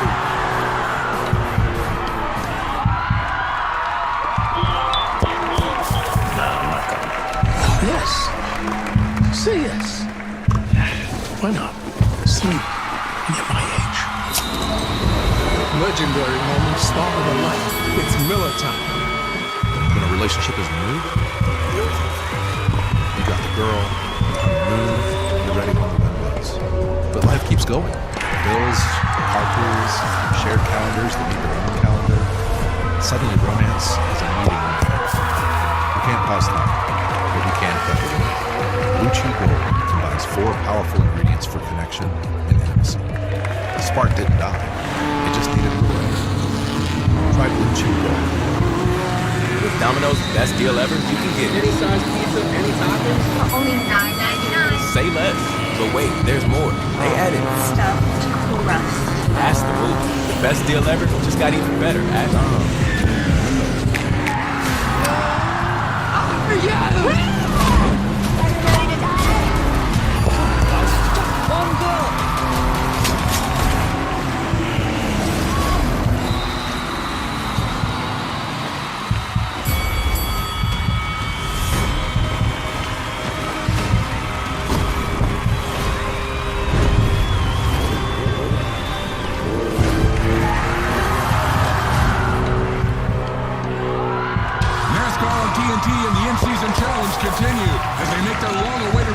Chicagoland.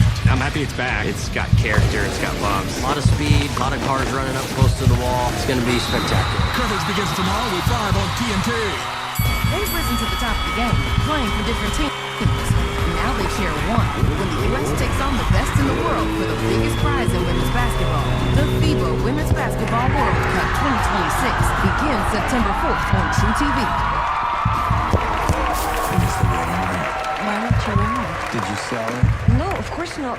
Will's looking down on us from above. From above.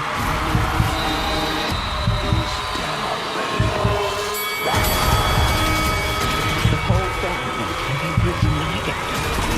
We can stop them.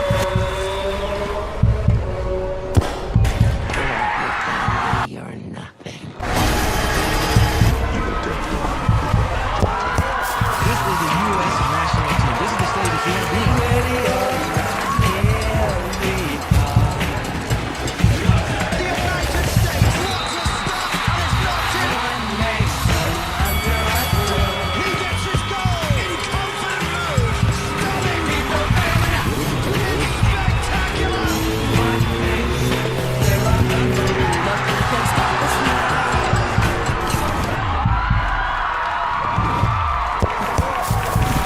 Ringside is presented by Miller Lite. With great taste and only 96 calories, it's Miller time. This just happened. Ibrahim Mason knocking down and knocking out Erik Hanley, the 20-year-old, the youngest of the Mason brothers, now 3-0. You've been hearing a lot about this young one. I've been hearing a lot about this kid. I heard about the Mason brothers when they came to Vegas, and that was when Abdullah had first turned pro. Started making a little bit of noise, and what I want to tell everybody out there is you think that he's the deal, the real deal. Everyone is saying, the word on the street, the family, everybody's saying, watch out for the youngest brother. Interesting. He showed out right there. And we've had such history on the 4th of July. We're talking Jack Johnson, Jack Dempsey, Joe Louis. The last time we had a 4th of July title fight, 44 years ago, Aaron Pryor lifted it up. We have 2 fighters defending their title for the very first time, and one of them is our co-main event, and it is going to be Carrington taking on Rene Palacios, and this is what WBC has done. It's a commemorative belt in honor of Independence Day, the 250th anniversary on July 4th. We got both fighters' pictures on the belt. Not bad. That's another belt created by the WBC. Dang, man. How many belts is WBC gonna have? Come on now. Hey, it's a beautiful looking belt. I get it, but the sanctioning fees attached to that too? I wonder if it is or not. Took the words right out of my mouth. A lot of sanctioning fee talk over here. It's two title defenses for the first time. For Abdullah, later tonight, it's at home. When you finally got to fight in Omaha, Nebraska, it was a title defense fight. What is that first defense like? Why is it so difficult? It's difficult because you got family, you got friends, you got people that you grew up with that know you from when you was a little kid. They asking about tickets, they asking can they go here, they just calling your phone, how you feeling, you know, and as a fighter, you just want to focus on the fight. So it's a lot of distractions when you fighting at home. And this is the fight, taking on Ricky Burns, defending that lightweight title, WBO. That was Gamboa. Unanimous decision. That was Gamboa right there. Knockout. Gamboa. You're pretty good, man. Wow. I think with this fight, though, it sparked something. I think Carrington going back to Omaha probably was your idea to tell us. But after that, they saw how the crowd went. They saw how everybody showed up. And it sparked something. You started going back home frequently. 10,000 plus. Yeah. People were showing up to watch Terrence Crawford perform. Listen. I've been telling Carrington for a long time, and even TKO Promotions, bring me home. Let's do a fight at Omaha. They'll come out and support. Bob Arum told me, you win a world title, we'll bring you to your hometown. He kept his word. My fans and family, they showed up. And it was a great turnout. And as you can see, a lot of these young fighters, when they win world titles, the promotional companies bring it back to their hometown. What we're seeing right now in Cleveland, we heard people talking all week, the amount of ticket sales that are already happening. Suddenly Cleveland could be a place, especially if Abdullah keeps it going. But title defense, what makes it so difficult, that first one? I don't want to say it's difficult, but the saying is, you win a world title, that's one thing. But you're not a real title holder until you defend the title for the first time. So I remember back, I think I fought against Ed Cherry. It was in Mississippi. I was the co-main event for that fight. I ended up getting the main event that night. The money didn't change. The money didn't go up. However, after the fight, obviously I won the fight. After the fight, I felt like all the hard work that I've done in the past is now caught up to me. I felt like, I defended my title for the first time like I was supposed to, and I felt like a real player in the game. That's what Abdullah's going to feel if he gets to win tonight. He's going to feel like a real player in the game, and he's going to be looking for the other champions, especially if he does well tonight against them. What's so interesting, too, is we have a Cleveland fighter taking on a Toledo fighter. There's no love lost there, and they are officially made their way to the Wolstein Center. We have Bell, we have Mason in the building, two guys that know each other well. But this Ohio type of battle, it's an all-Ohio matchup. I know it means a lot to you. Shout out to what Sergio said. He said they're close outside of the ring. And I want to remind everybody out there, don't think this is going to be a friendly, I'm not taking a shot, that's their kind of fight. Both these guys are coming in, going for each other's heads. That's what we do as fighters. Get that out of your mind that these guys are friends. No longer are they friends until that final bell rings. But to your point, Lefko, when you're fighting against Ohio, in Ohio especially, it adds to the fuel, it adds to the fire. It's something about representing your state. And when you got to go up against your own state, it really does add to what's going on. Obviously, I had that fight against Browner, and for me, it was just another fight. It wasn't until people started saying who was going to be the king of Ohio. I said, oh, here we go. Let's go. That's what we got tonight. Mason excited, his first fight in Cleveland. You see how far back they go. Albert Bell telling us yesterday he's known Abdullah Mason since he was 12 years old. But once they step in that squared circle, friendship is out the window. This is the fight on TNT.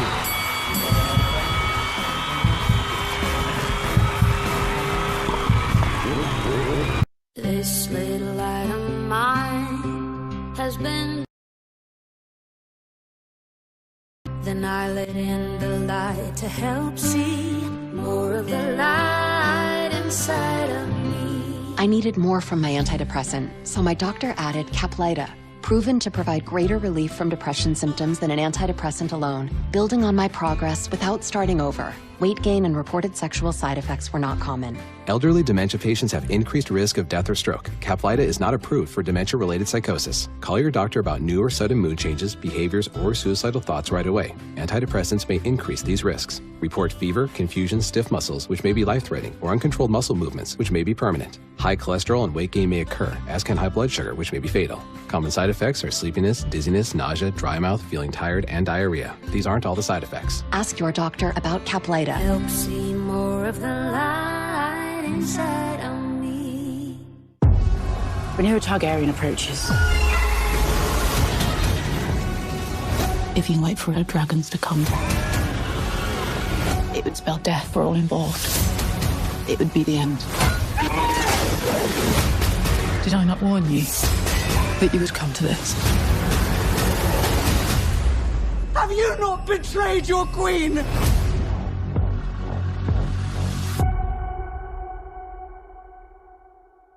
It's the competition before the race. One lap, one round. True TV and HBO Max will bring you exclusive Cup Series practices and qualifying, setting the stage for victory lane. NASCAR practice and qualify every week on True TV and stream on HBO Max. It is about the football. Everybody's in the fight. Everybody's in the fight. A lot of competitive play in the Big 12. We play on TNT. We're back. It's time for another season of Ugliest House in America. Like more carpeted bathroom, more artsy tile, more castles, 5 regions, so many houses, and the ugliest of them all gets a renovation by Allison Victoria. They're gonna lose their minds. Yeah. We've got more houses than ever. Oh boy, that's a lot. Ugliest House in America, season premiere July 20th at 9 on HGTV. Baseball is on TBS. All the pieces in place on a picture-perfect night. Big name, big players going at it. MLB steps into the spotlight on Tuesday's biggest stage, where the best show feels bigger. On a night like this, a special entrance is needed. And the brightest stars will shine.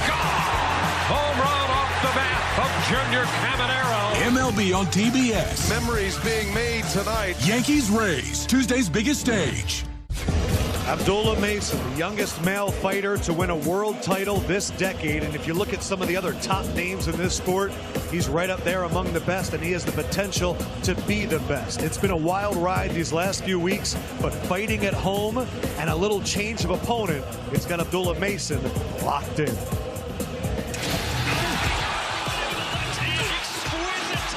Accuracy, power, lethal combination. He wants to shine in a big fight. It's a TKO victory. The youngest champion in boxing today, Abdullah Mason.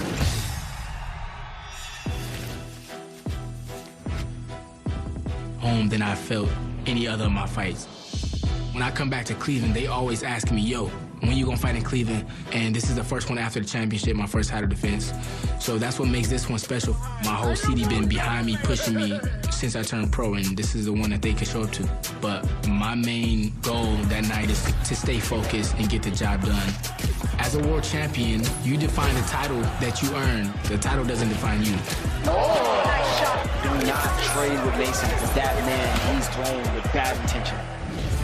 I would say one thing about combat sports is you have to trust your corner. And me being trained by my father my whole career, it's been a comfort in the corner. So usually it's my father and my brothers.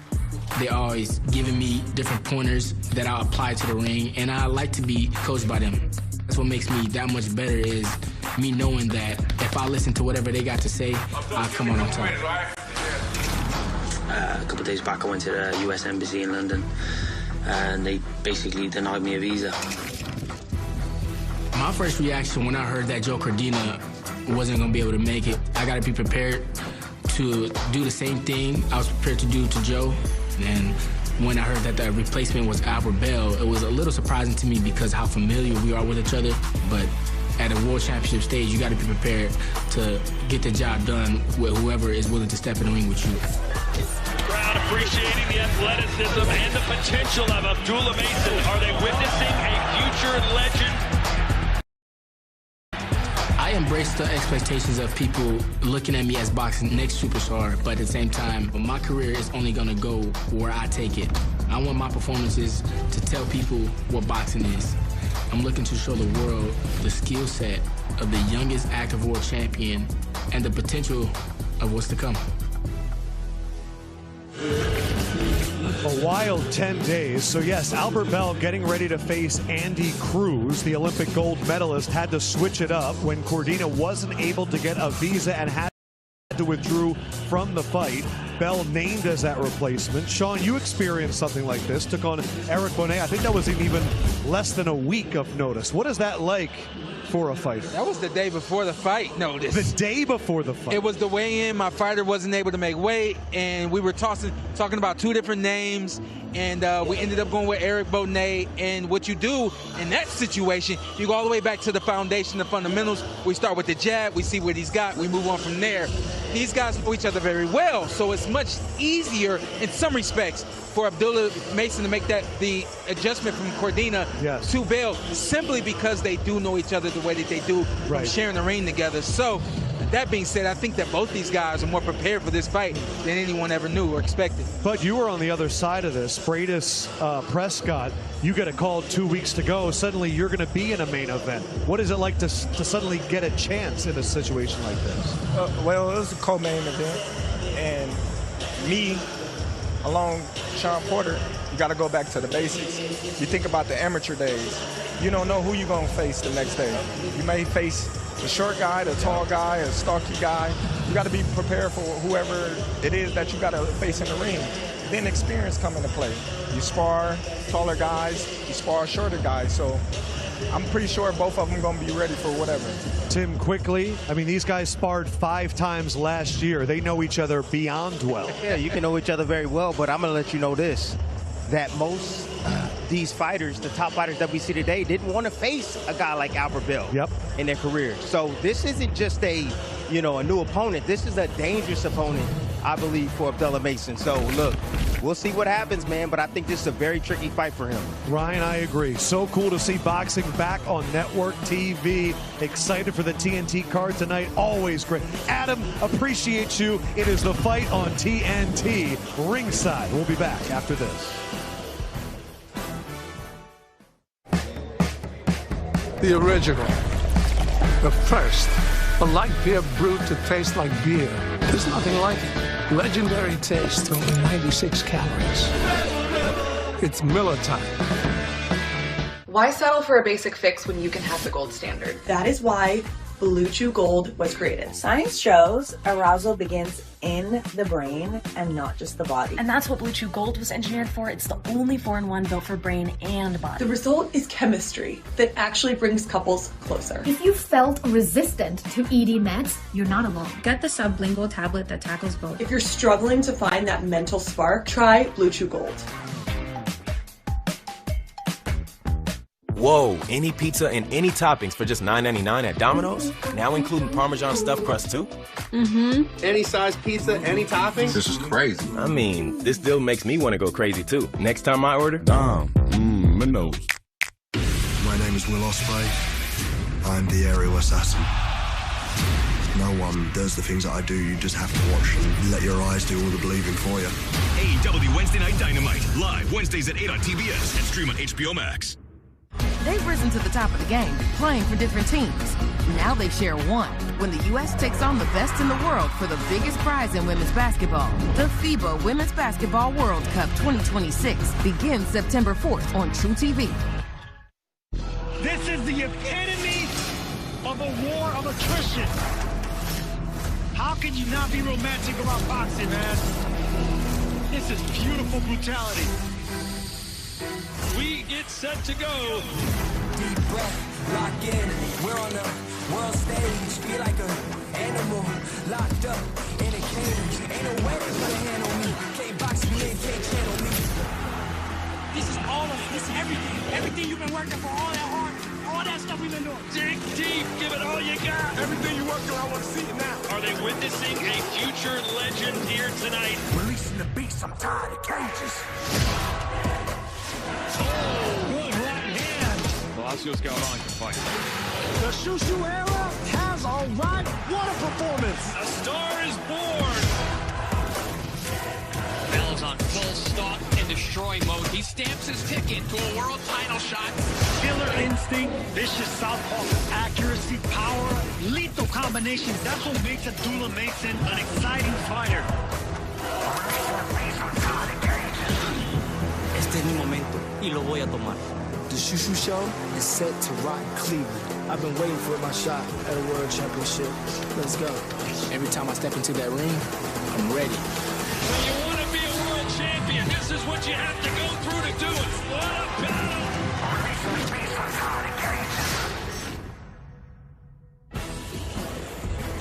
Cleveland, the land. Oh, they know boxing around here. All-time greats like Shawn Porter, Mickey Bay.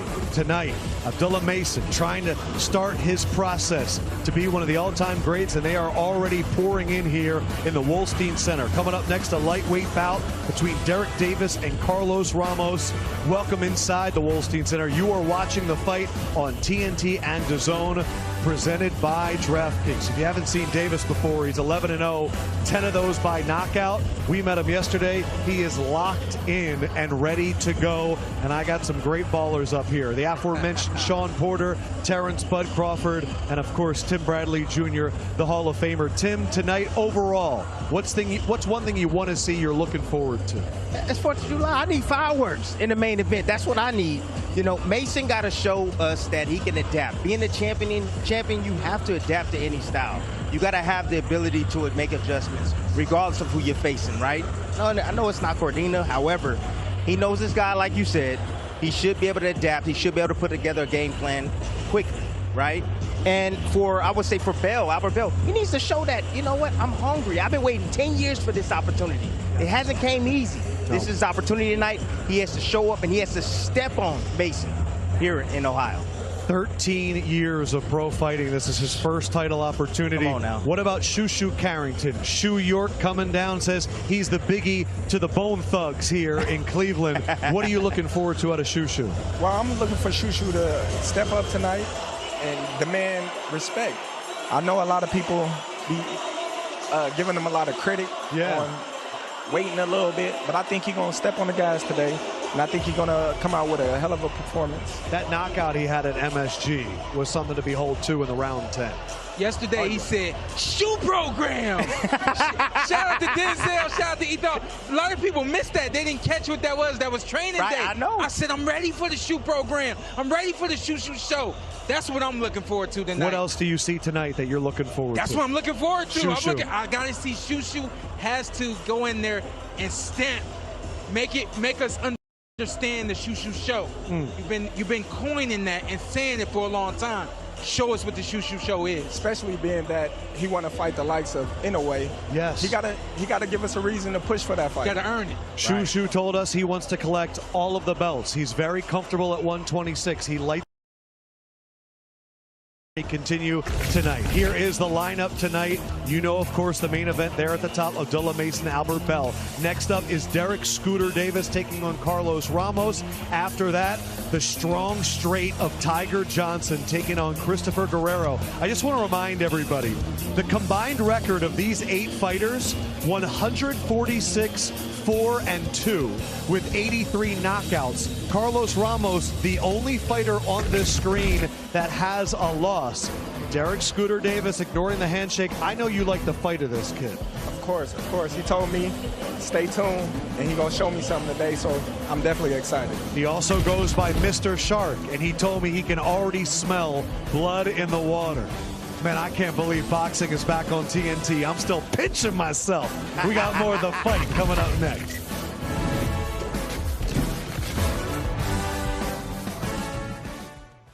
Check your socials because there's big news in the sports world. No, it's not a blockbuster trade or a big-name free agent signing. The DraftKings Sports app is now available nationwide. So if you're anywhere from Florida to Texas to California, you can get in the game at the speed of sports and feel the sweat in all 50 states. The DraftKings experience you know and love, all in one easy-to-use app. Available now nationwide. New DraftKings customers spend $5 and get $200 in total bonuses. The crown is yours. Where's the wedding ring? Why aren't you wearing it? Did you sell it? No, of course not. Will's looking down on us from above. From above. He's down below. The whole family can be reunited. We can stop them. Without your family, you're nothing. Evil Dead Burn, radar, July 10th. Nah, I'm not going. Yes. Say yes. Why not? Sleep when you're my age. Legendary moments start with a light. It's Miller time. Our brethren are already in the field. Why stand? We here idle. Give me liberty or give me death.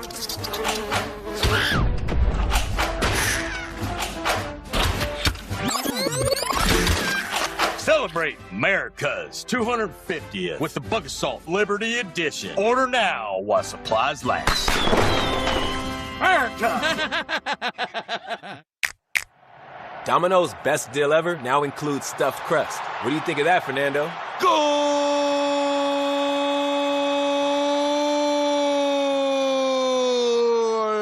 Domino's. If you wait for Rene and her dragons to come, it would be the end.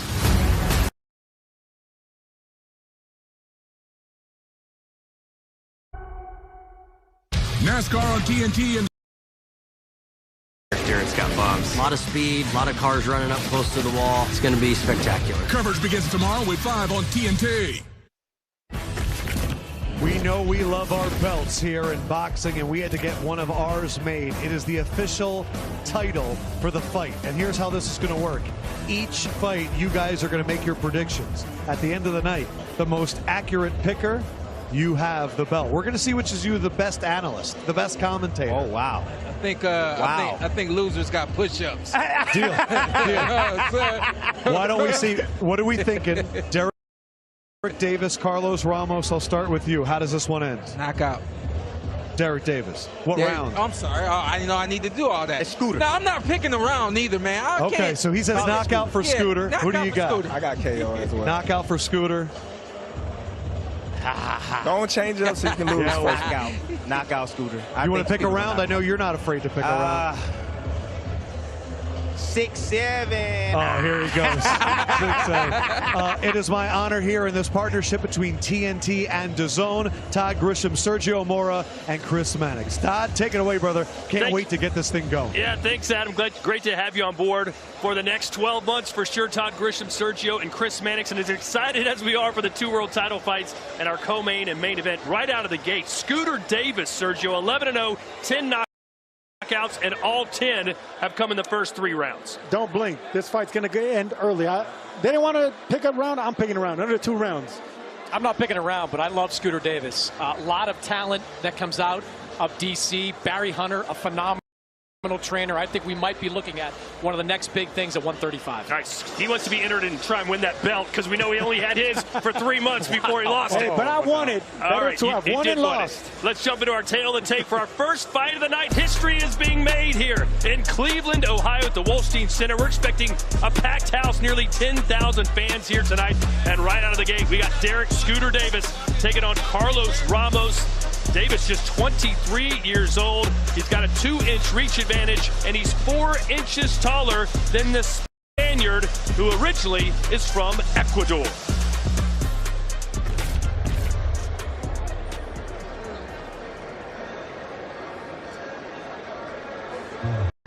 And making his way to the ring first is Carlos Ramos. 18 wins, 4 losses, 1 draw.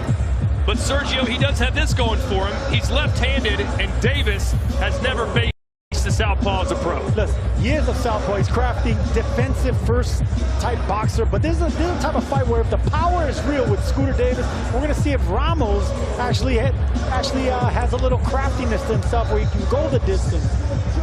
Yeah, Ramos was stopped his last time out. It was a red flag, 6th round corner stoppage against Demetrius Sanu last February. And 1-2-1 in his last 3 fights, but he is generally a durable guy. Went the distance with Henry LeBron, the undefeated prospect. Went the distance with Jazza Dickens, a former world title holder at 130 pounds. He got knocked down in both those fights, but he got up and was able to finish him. We'll see if he can handle the pop of Scooter Davis, which I believe is real. That right hand on Scooter Davis is a powerful weapon, and I think he's going to have some success with it tonight.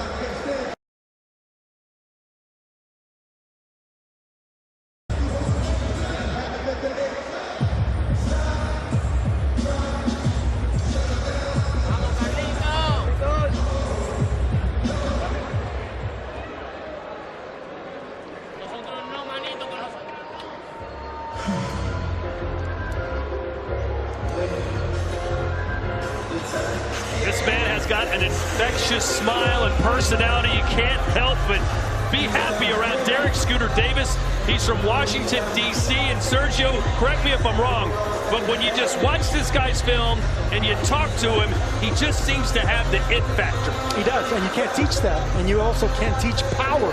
10 knockouts and 11 wins, like you just said, and it's a steady, calm power. Quiet stormer is what I would call them.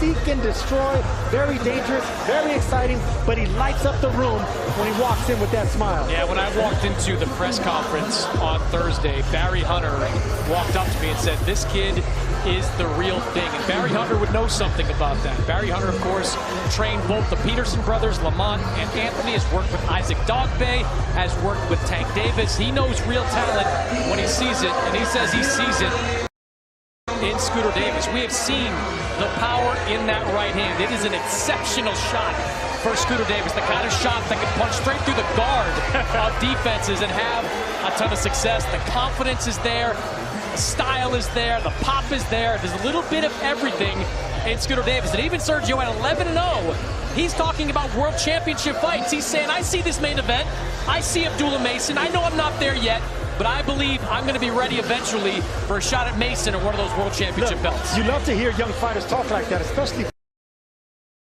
Barry Hunter, to calm him down, get his reins back and say, calm down, kid, let's keep getting these knockouts.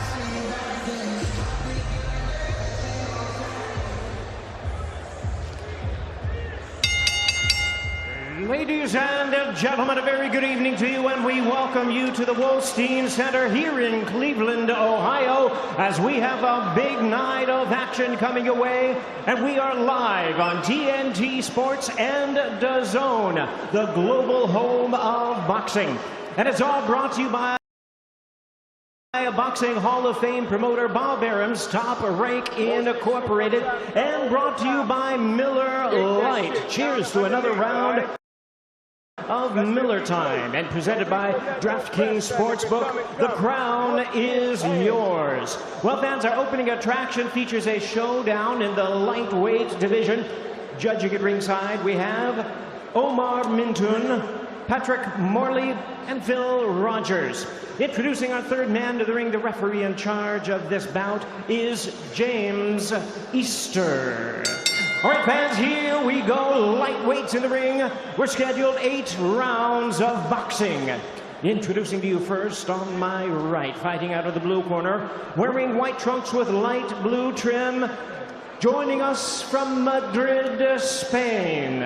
He weighed in at 134.8 pounds with a record of 18 wins, 4 losses, and 1 draw. He has 10 wins coming by way of knockout. Please welcome the rugged southpaw lightweight battler, introducing Carlos Ramos.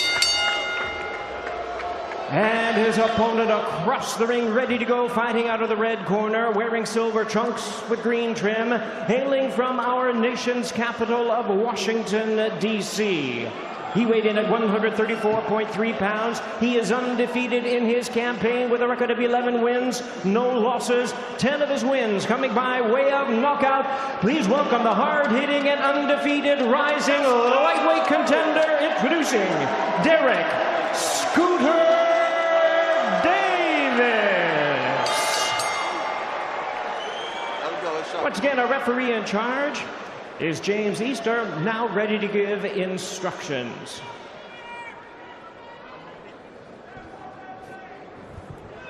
I've been giving you instructions in the rear. I want you to obey my commands at all times and protect yourself at all times. Just let's do this. Well, this may be the first time you're seeing Scooter Davis, but it most likely won't be the last. He's one of the most exciting young fighters in the sport and could be a future world champion, but that will all come crumbling down if Carlos. This is the fight, the inaugural fight on DAZN and TNT. Here we go. One thing you notice right away is the size difference between Davis and Ramos. Davis is a career-long 135, even fought above 135 in a couple of fights. Ramos has fought as low as 126, and look, that last fight he had, we got stopped in the 6th round. That was one of his few fights that he's fought here at 135. So size, power, big advantages for Scooter Davis. And I did mention Scooter Davis has 10 knockouts, and all of them have come in the first 3 rounds. But he's coming off his first career decision, defeating Moises Centeno over 8 rounds. And he said that was more valuable, Sergio, than any of those knockout wins. I'd love to hear that from a young fighter, because the power gets good to these young up-and-comers and these prospects, but they don't really learn that much. They don't evolve the little folds in boxing and technique and speed, you know, when you're knocking everyone out. So I love hearing that from Scooter Davis, because he's not going to knock out everyone they put in front of him. Yeah, he said the big thing he learned coming off that fight is patience, setting up his shots, also keep that body work going. He is an excellent body puncher. And there's that body shot right there. Heavy shot. Ramos says that he will dictate the pace. He's going to pressure him. He knows that, or says at least, that Davis doesn't like pressure. That's where I can get him, especially in the late rounds. That may be wishful thinking. But he's got to make it to the late rounds. I want to see how he reacts once Davis touches him in the chin. You know, anyone can have a game plan, but, you know, once you get cracked, that's a different story. And Sergio, to those who may be watching, or don't watch as much boxing as we do, this is the first left-hander that Davis has faced. What different problems does a left-hander provide than a right-hander? Well, there's not that many left-handers in the world, so you don't get to see them that often. You know, your main hands align right next to each other, so both of you guys are looking for the same shot, the same power hand. Of course, you're always crossing feet, left and right feet. Your jab's always trying to dictate things. So it's like fighting. It's fighting something unorthodox and doesn't feel comfortable. Yeah, and you're already seeing the feet of these two guys cross up, stepping on the toes of the other one. There's that front foot battle. You always want to have your foot on the outside of your opponent's foot. And these battles, straight left hand there for Ramos. Yeah, Ramos got that foot on the outside, but it's not only the front foot battle. Again, it's not only the front foot battle, it's the jab battle. Who's going to dominate the jab? Who's going to actually have the jab on top of the other person's jab? That's domination as well. 20 seconds to go here in round 1. Carlos Ramos basically told us his strategy was to take Scooter into deep waters, meaning the later rounds. But he's doing okay here in round 1. Yeah, he is. You know, Crafty landed that left hand hook straight down the pipe. Didn't get hit with nothing big, so we didn't find out if that power was as deadly as it is.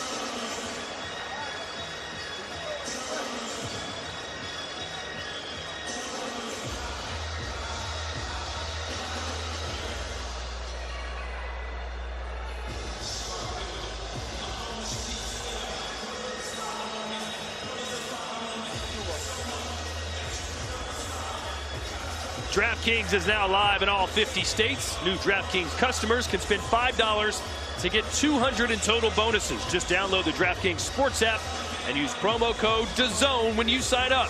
DraftKings, the crown is yours. Hands and touch them to the body.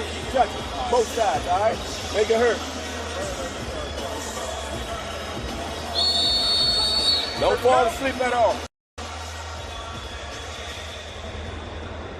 We talked to Scooter and asked him what his strategy was going to be, and he kind of said, look, we'll see what this guy brings me. He said, quote, however he wants to get down, we can get down. I don't think Ramos is going to get down. He lets opponents dictate the pace. You know, he doesn't really press on the front foot. So he's more of a guy that you have to force to fight. So I would like to see Scooter Davis actually force him to fight, get a little bit more aggressive in this round. That height and reach advantage is pretty pretty apparent. Just look at these two guys. Davis looks much bigger. Yeah, 4.5 inches in height. That's a lot. Good body shot there by Davis. Sergio, when you're facing someone who's much taller and much longer than you, what's your strategy? Well, I like foot feinting taller opponents. I like to get them off their guard. You know, I like for them to punch off balance, square up. That's when the taller fighter has a disadvantage, when they square up, when they miss punches, when they fall off balance. Sorry, Sergio. Good uppercut on the inside by Ramos. Davis answers back, but Ramos seems to be happy with what he's doing. Now, Ramos thought he took a low blow there. I thought it was a decent body shot from Davis on the inside. A good shot to the belly right there by Davis as well, aiming right at the breadbasket, right in the middle. Ramos is crafty. You know, he has a good bounce on his feet. He is crafty. But if the power is real, Davis Sergio, I think those body shots are starting to hurt Ramos here. He's starting to shrink, and now he's frozen on the ropes, trying to fight his way back into it. Good body shots by Ramos off the ropes. Davis felt those body shots. He landed a nice left hand to the liver section of Davis. Those hurt. And Davis hasn't punched since. Both guys are targeting the body. It looked like Ramos was hurt for a minute, then Scooter backed off. And Sergio, I love your line. I think you coined the phrase, body shots will make cowards of us all. That's right, man. The liver doesn't forget pain. You know, so you can punch one guy right there in that spot, and he's going to feel it for 2-3 rounds moving forward. Counter left there from Ramos, partially blocked by Davis, who said, don't confuse swag and being arrogant. He loves to dress nice. He loves to get a lot of attention when he enters a room, but he said, I'm not overly confident. I know hard work pays off. I don't take any opponents lightly. Ramos doing a decent job countering Davis, where Davis gets a little bit too sloppy there. Good counter body shot there from Ramos. Beautiful with the left hand for Ramos, sending overhand left, as Scooter was probably defending his rib cage. Ramos having a decent round two.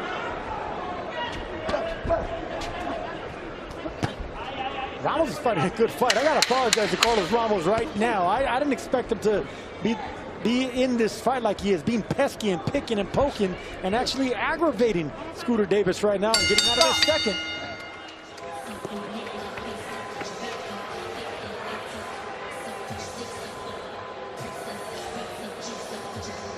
Another reason to download the DAZN app and sign up to the global home of boxing is rising heavyweight sensation Moses Itama, looking to cement his place among boxing's elite when he takes on Filip Hrgović on August 29th in London. Watch it live on DAZN pay-per-view or as part of the DAZN Ultimate package. And Chris, how special is that heavyweight sensation Moses Itama? Yeah, he's a unique heavyweight on this landscape. Doesn't beat you with size, but with skill and accuracy. That Hrgović fight, though, is going to be a big test.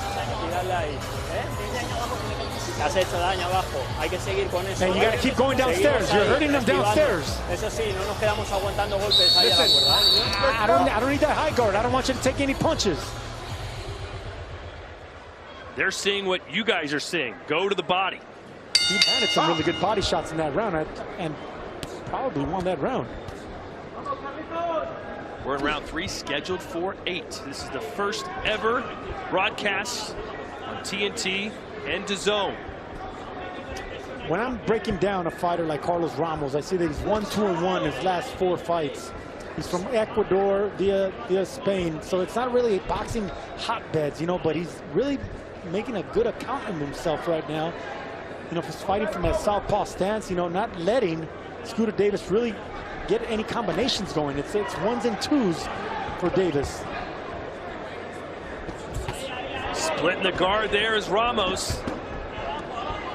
And he's having a lot more success than I think many people would believe he would have, especially the team of Scooter Davis. Yeah, Davis is going to have to start cutting off that ring. He's following around Ramos. He got to make that ring smaller and smaller and start dictating the pace with his jab or lead right hands against the southpaw.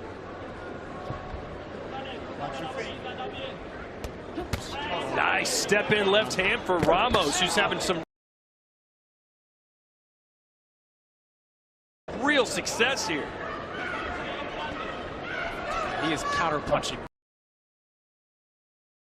really well through 2+ rounds. Enough because Ramos is countering really nicely with that overhand left. Step back. Look, now listen. When you're the taller fighter, you want to maintain that range. You want to control the distance. You do that with the jab. It could be to the chin, the chest, or the belly, but that jab's going to do everything. You can't let a smaller fighter, you know, loop or shots over the top.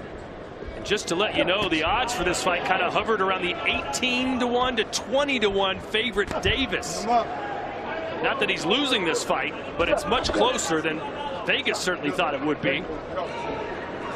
Sort of like that Cape Verde Argentina game the other night. We're screaming at the TV. Great game. Tim Bradley was loving it. Speaking of Tim Bradley, Scooter Davis said Tim Bradley is one of his heroes, and listened to some of Bradley's criticism and said he took that into the gym and worked on it. Namely, Bradley really wanted him to focus on his jab. And that's what I'm seeing in this run as well. It's just whenever you have that jab, you got the power, but you got to set up that power. You know, that foot feint closing off the ring. These are all things that Davis needs to, you know, start picking up on. And Ramos might be nickel and diming his way to winning some of these rounds. Yep.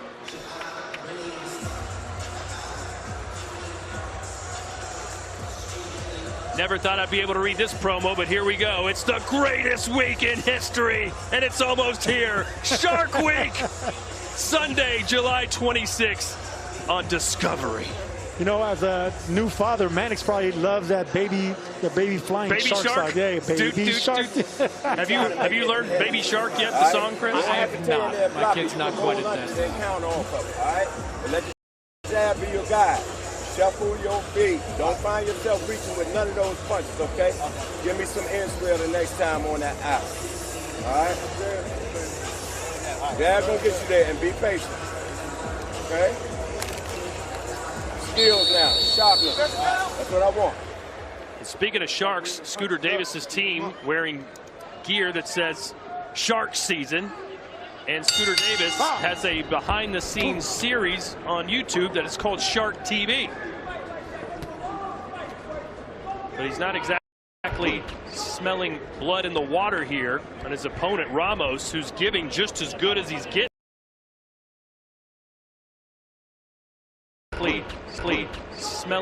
Smelling blood in the water. Smelling blood in the water. As good as he's getting so far. Are you surprised by what we're seeing, Sergio? I'm very surprised. I'll be honest with you. I really think, you know, Scooter is following him around. He's not dictating the aggression and the forcing the fight like he should, and he's letting. Defensive-minded fighters are not going to fight you unless you force them. So this is what Scooter Davis needs to do. Start putting punches together and really taking chances. Sergio, I'm watching this fight. Ooh, good body shot from Ramos. I'm getting flashbacks of another Spaniard that we know, that I know Tim Bradley knows. Sandor Martin. This is a very Sandor Martin type of performance, so they're kind of nickel and diming, as Todd put it, taking what he's being given, not landing anything of consequence yet, but doing enough to score. Speaking of scoring, Mannix, you're our unofficial score. How do you have it through 3 rounds? Yeah, I've got it 2-1 in favor of Ramos.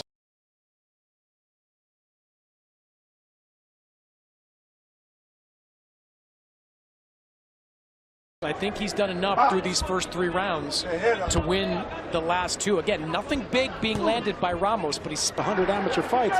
But whenever you're not a puncher, dealing with a puncher, they can meet you halfway with that force. So you really don't need much power to actually get the respect of a puncher like Davis. Davis to the rib cage, yeah. Every time Davis throws something big, Ramos will come back to make sure he gets one in of his own. Those shots were blocked.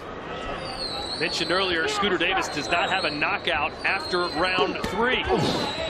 Ramos keeps throwing that left hand to the body, and I think they caught the attention of Davis. He hasn't punched since that shot that he took to the liver.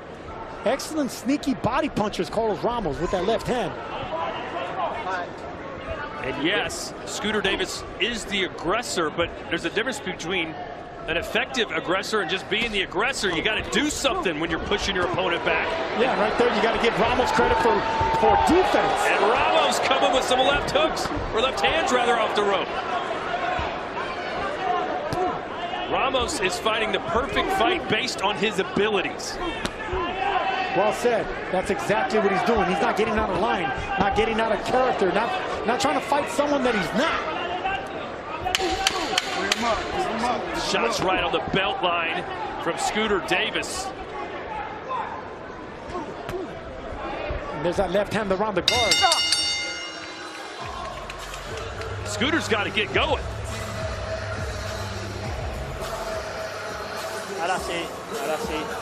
That's right. Good. You're hurting him. Look, he's not the same. All right, put some ice on him. Breathe deep.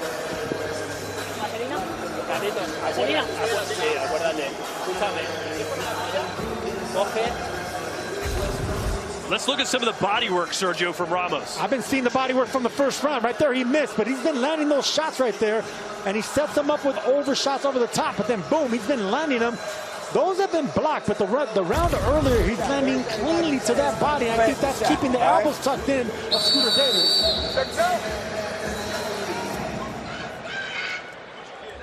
Well, Ramos told us yesterday, I can't get dragged into Scooter Davis's type of fight. I got to stick to my game plan, manage my distance, and work the body. 1, 2 feet. And a lot of B-side fighters, as we call them, Sergio, the guys who are the underdogs, get called in, not necessarily just to lose, but to come in, everyone expects them to lose, put up a decent fight, you know your role, go home. Ramos is not listening. He's here to win. In fact, he said, I asked for this fight. They didn't call me, I called them. And he's showing you why right now. Very comfortable in there with Deric Davis. Overly comfortable, I would say, because normally when I was studying Carlos Ramos, he had a good bounce on his feet, but he was really defensive. He stepped back way too far for him to counter or be offensive. But in this one, if you notice, he's more flat-footed, and that's the reason he's gotten more respect and more oomph behind those punches that he's been landing. You know, I was talking to Barry Hunter in the corner of Scooter Davis. He said, we got to throw some more jabs when we're coming in. We've got to tighten up the defense. He said that Ramos is trying to lure them in with that left hand. They got to avoid that trap, keep punching. They still believe they can get him out of there. Ramos looked like he tried to switch orthodox stance, right-handed, but he got clipped when he squared up. And there's that left hand to the body. This time Scooter blocked it. But what does Ramos do right after that? Come over the top. He always has Scooter thinking body or headshot.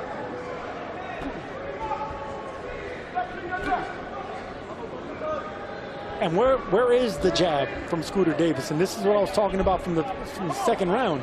If you need to track down these tricky, cutie, these crafty fighters like Carlos Ramos. You need to track them down with double jabs, triple jabs, push them back to the chest. You called him a cutie. Crafty, cutie, I mean, that's what they are. They really don't come to bang with you. They come to back up, make things difficult, and last. I mentioned Sandor Martin. He's the fighter that gave Teofimo Lopez a hell of a fight in their matchup in New York City a few years ago. He is a tremendous defensive guy who doesn't try to score knockouts, tries to do stuff like this. You're just kind of pitter-pattering your way to success. Pitter-pattering, but still, emphasizing that one clean shot. So, he's doing enough to aggravate someone like Davis, but then he gets the respect with that one shot, especially to the body. Or that looping shot over the top. Davis caught that one. Yeah, he caught that. Could see that one coming. But earlier, after Ramos had landed a left hand to the body, he came upstairs and Scooter was trying to defend the body. Straight left hand scores again for Ramos. Scooter Davis better put in another gear, man. This fight's going to be getting away from him if he's not careful. Nice straight left hand down the pipe by Ramos.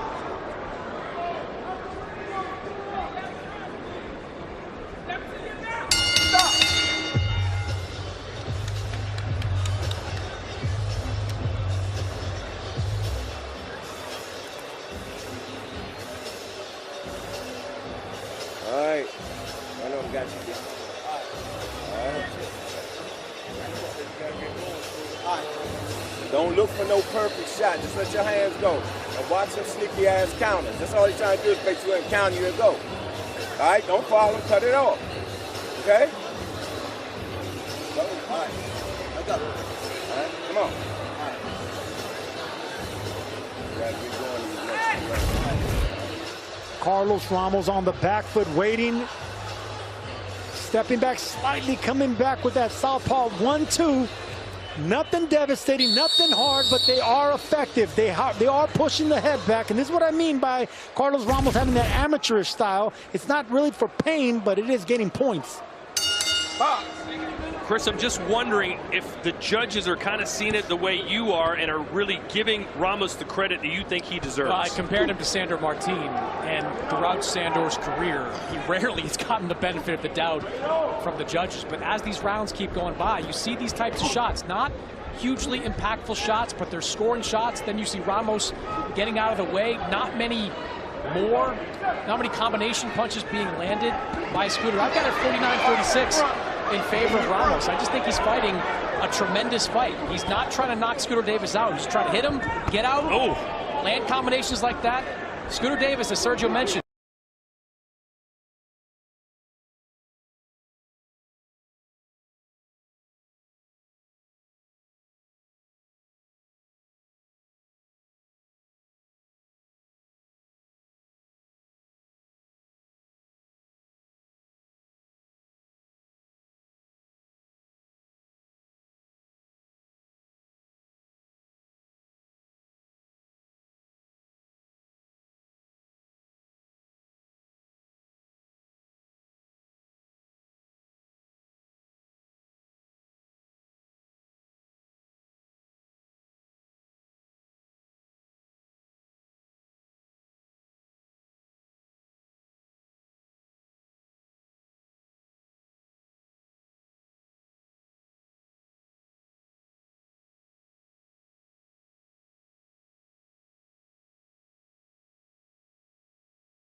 you say, all right, that's kind of what you're supposed to say.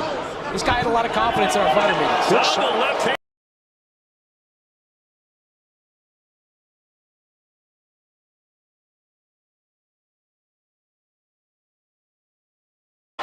Five straight left hands by Carlos Ramos in that run, and maybe even swayed it his way. And Ramos is cut over his right eye.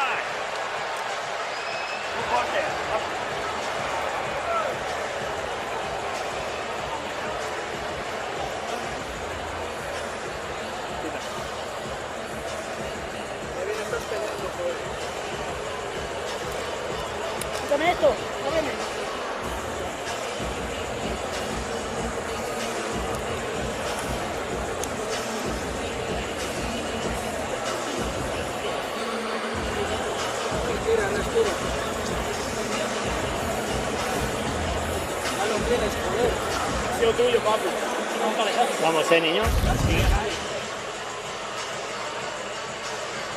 You can see right here, Carlos Ramos just waiting the time. There's that head class that you see a lot whenever you have an orthodox and a southpaw. But look at those left hands, right down the pipe, straight left hands, right on the tip of the chin of Scooter Davis, taking 4 or 5 straight left hands like that. What a performance by Carlos Ramos. 2 rounds to go, and it may come down to these last 2 rounds. Not the most exciting fight from a viewership perspective, but that last round heated up, and we're hoping for more of the same over the last 6 minutes. This is not the performance I expected from neither fighter, but I'm impressed. I'm overly in shock with how Carlos Ramos is boxing and keeping off a puncher, a big puncher like Scooter Davis. Great right hand. Great conditioning, great game plan, disciplined. He's doing everything right so far in this fight. This is boxing. This is a sweet science. When you're dealing with a high knockout ratio puncher, that power's not going to be enough. You got to go to your bag of tricks and show me something else. Right now, Carlos Ramos is forcing Scooter Davis to find something else. Good shot there by Ramos, straight down the pipe again with the left hand. Yeah, Scooter just looks befuddled, Chris. I don't think he can figure this guy out. Yeah, he went 8 rounds, we mentioned last time, kind of an average guy. Look, he said he learned a ton from that, especially when it came to headhunting Sergio. We talked about that in the fighter meeting. He did a lot of headhunting in that last fight, and that probably cost him the opportunity to win by knockout. But he's done a lot of headhunting so far in this fight. Well, that's 2 body shots right there. But look, in that last round, he finally started dedicating his attack, his offense to the body. But right here, he throws 2 shots, and now they're back in a clinch. And that clinch is good for Ramos. He's initiating that clinch because he wants the time to go by. Managing that clock, let another round go by, and maybe even squeeze out a decision. We asked Scooter Davis if tonight we'd see the best version of him, and he said no, because I don't think Ramos is good enough to bring out the best version of me. And if he wants to win this fight, he better find that best version and quick. He better fight with more urgency, Scooter Davis, because right now he's still kind of, waiting for that perfect punch. That perfect punch is not going to come. Ramos is too crafty. Sergio, I know you're all about boxing and sticking and moving, but does there come a point in a fight like this where you say, forget boxing, go out there and fight this guy? If you're Scooter Davis, that's going to be your only choice. You probably are behind in this fight. You're showing frustrations. You can't land that big power shot that you're accustomed to landing. Now, caution to the wind time. Time to start throwing some shots and getting some respect here. Even if it means getting caught coming inside. Caution to the wind time if you're Scooter Davis. And if you're Ramos, the judges aren't going to do you any favors. You got to make some of these rounds more convincing. And we'll head to the 8th and final round.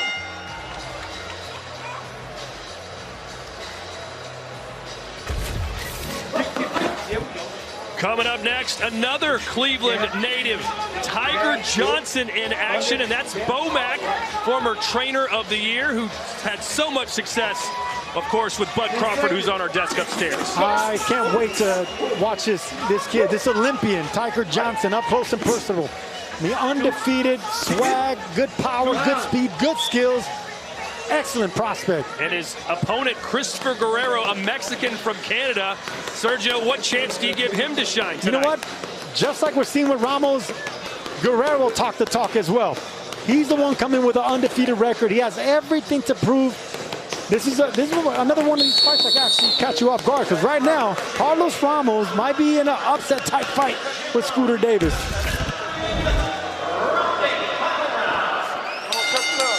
Scooter Davis did not want to shake Ramos's hand at the weigh-in yesterday, but he touches fists with him right now, a sign of respect for the fight that Carlos Ramos, who fights out of Madrid, Spain, has provided tonight. Big left hand right there by Ramos over the top. If it hasn't been that left hand to the body, it's been that looping shot around the guard that's been landing for Carlos Ramos. And there's that body shot. Chris, how do you have it scored through 7 rounds? Yeah, I've got it 67-66 in favor of Ramos. I do think Davis has closed the gap a little bit in these last 2 rounds. Felt like Ramos took most of the last round off, and he's off to a pretty good start in this one. If you're Scooter Davis, you've got to find a way to win this round, in my opinion, to find a way to win this fight. Well, he landed 2 good body shots, and there's a nice straight hand. Right? So this is the fight that Davis needs to do, on the front foot, pressing. He can't give any space to Ramos. Ramos is one of these crafty fighters that likes to utilize that space and not let you get inside to land those hard shots. Chris, I'm just wondering, some of those close rounds that you gave Ramos to, some judges we've seen, especially in the past couple of years, they favor the fighter who's pushing the action, the guy who's bringing the aggression, and Scooter has been pushing the tempo. No question.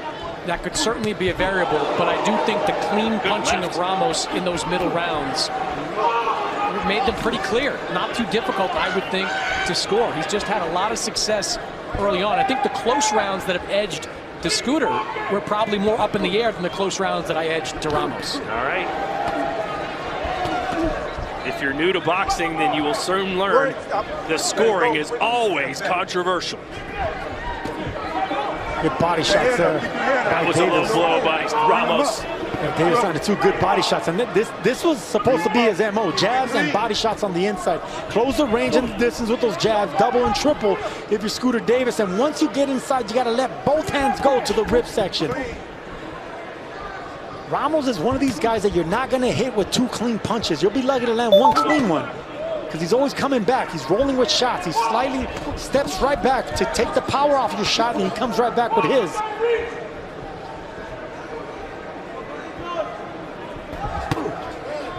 Half a minute to go. Feels like a must-win round for both these guys, really. There you go. There's the body shots by Scooter Davis. 2 good shots to the body. Good shot there from Ramos, and then a straight left. He knows when to let his hands go. Stop punching, step back. Stop, stop. Step back, stop. Ramos looking up at the clock, hearing it's 10 seconds left. Stop at the bell.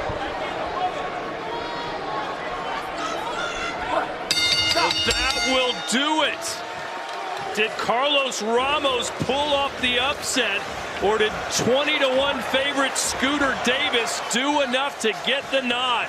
Sergio, what's your gut telling you right now?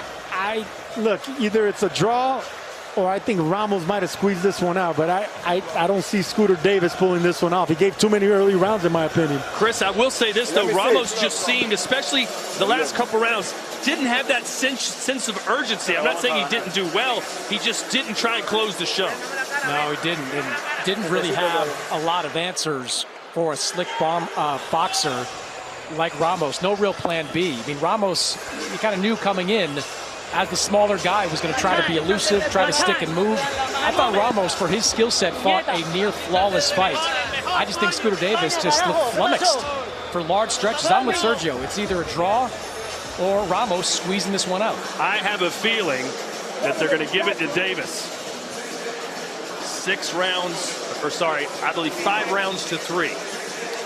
And if I get it right, I want that TNT the fight belt up there on the desk. All right, Nostradamus, we're going to find out. But look, from what we're seeing, the sweet science, and this was boxing. This is boxing 101 by Carlos Ramos, not letting the heavy-handed puncher land his feet, land his punches. Anytime Davis did get something started to the body, he would pivot away and not let him land more shots and get the combinations going. I mean, this is going to be a tricky fight for the judges. Interesting thing Ramos said yesterday. He said, look, I'm not just going to drain him physically in those late rounds. I'm going to drain him mentally. I'm going to frustrate him where he's always thinking, what do I do? How do I react? And it seemed like that was kind of the case. You could see that Davis was just getting frustrated at times. And that's what he did. Everything that Carlos Ramos told us that he was going to do, he did. Now, do the judges award him for that? We'll find out. How do you have it? We'd love to hear your thoughts on social media. Carlos Ramos.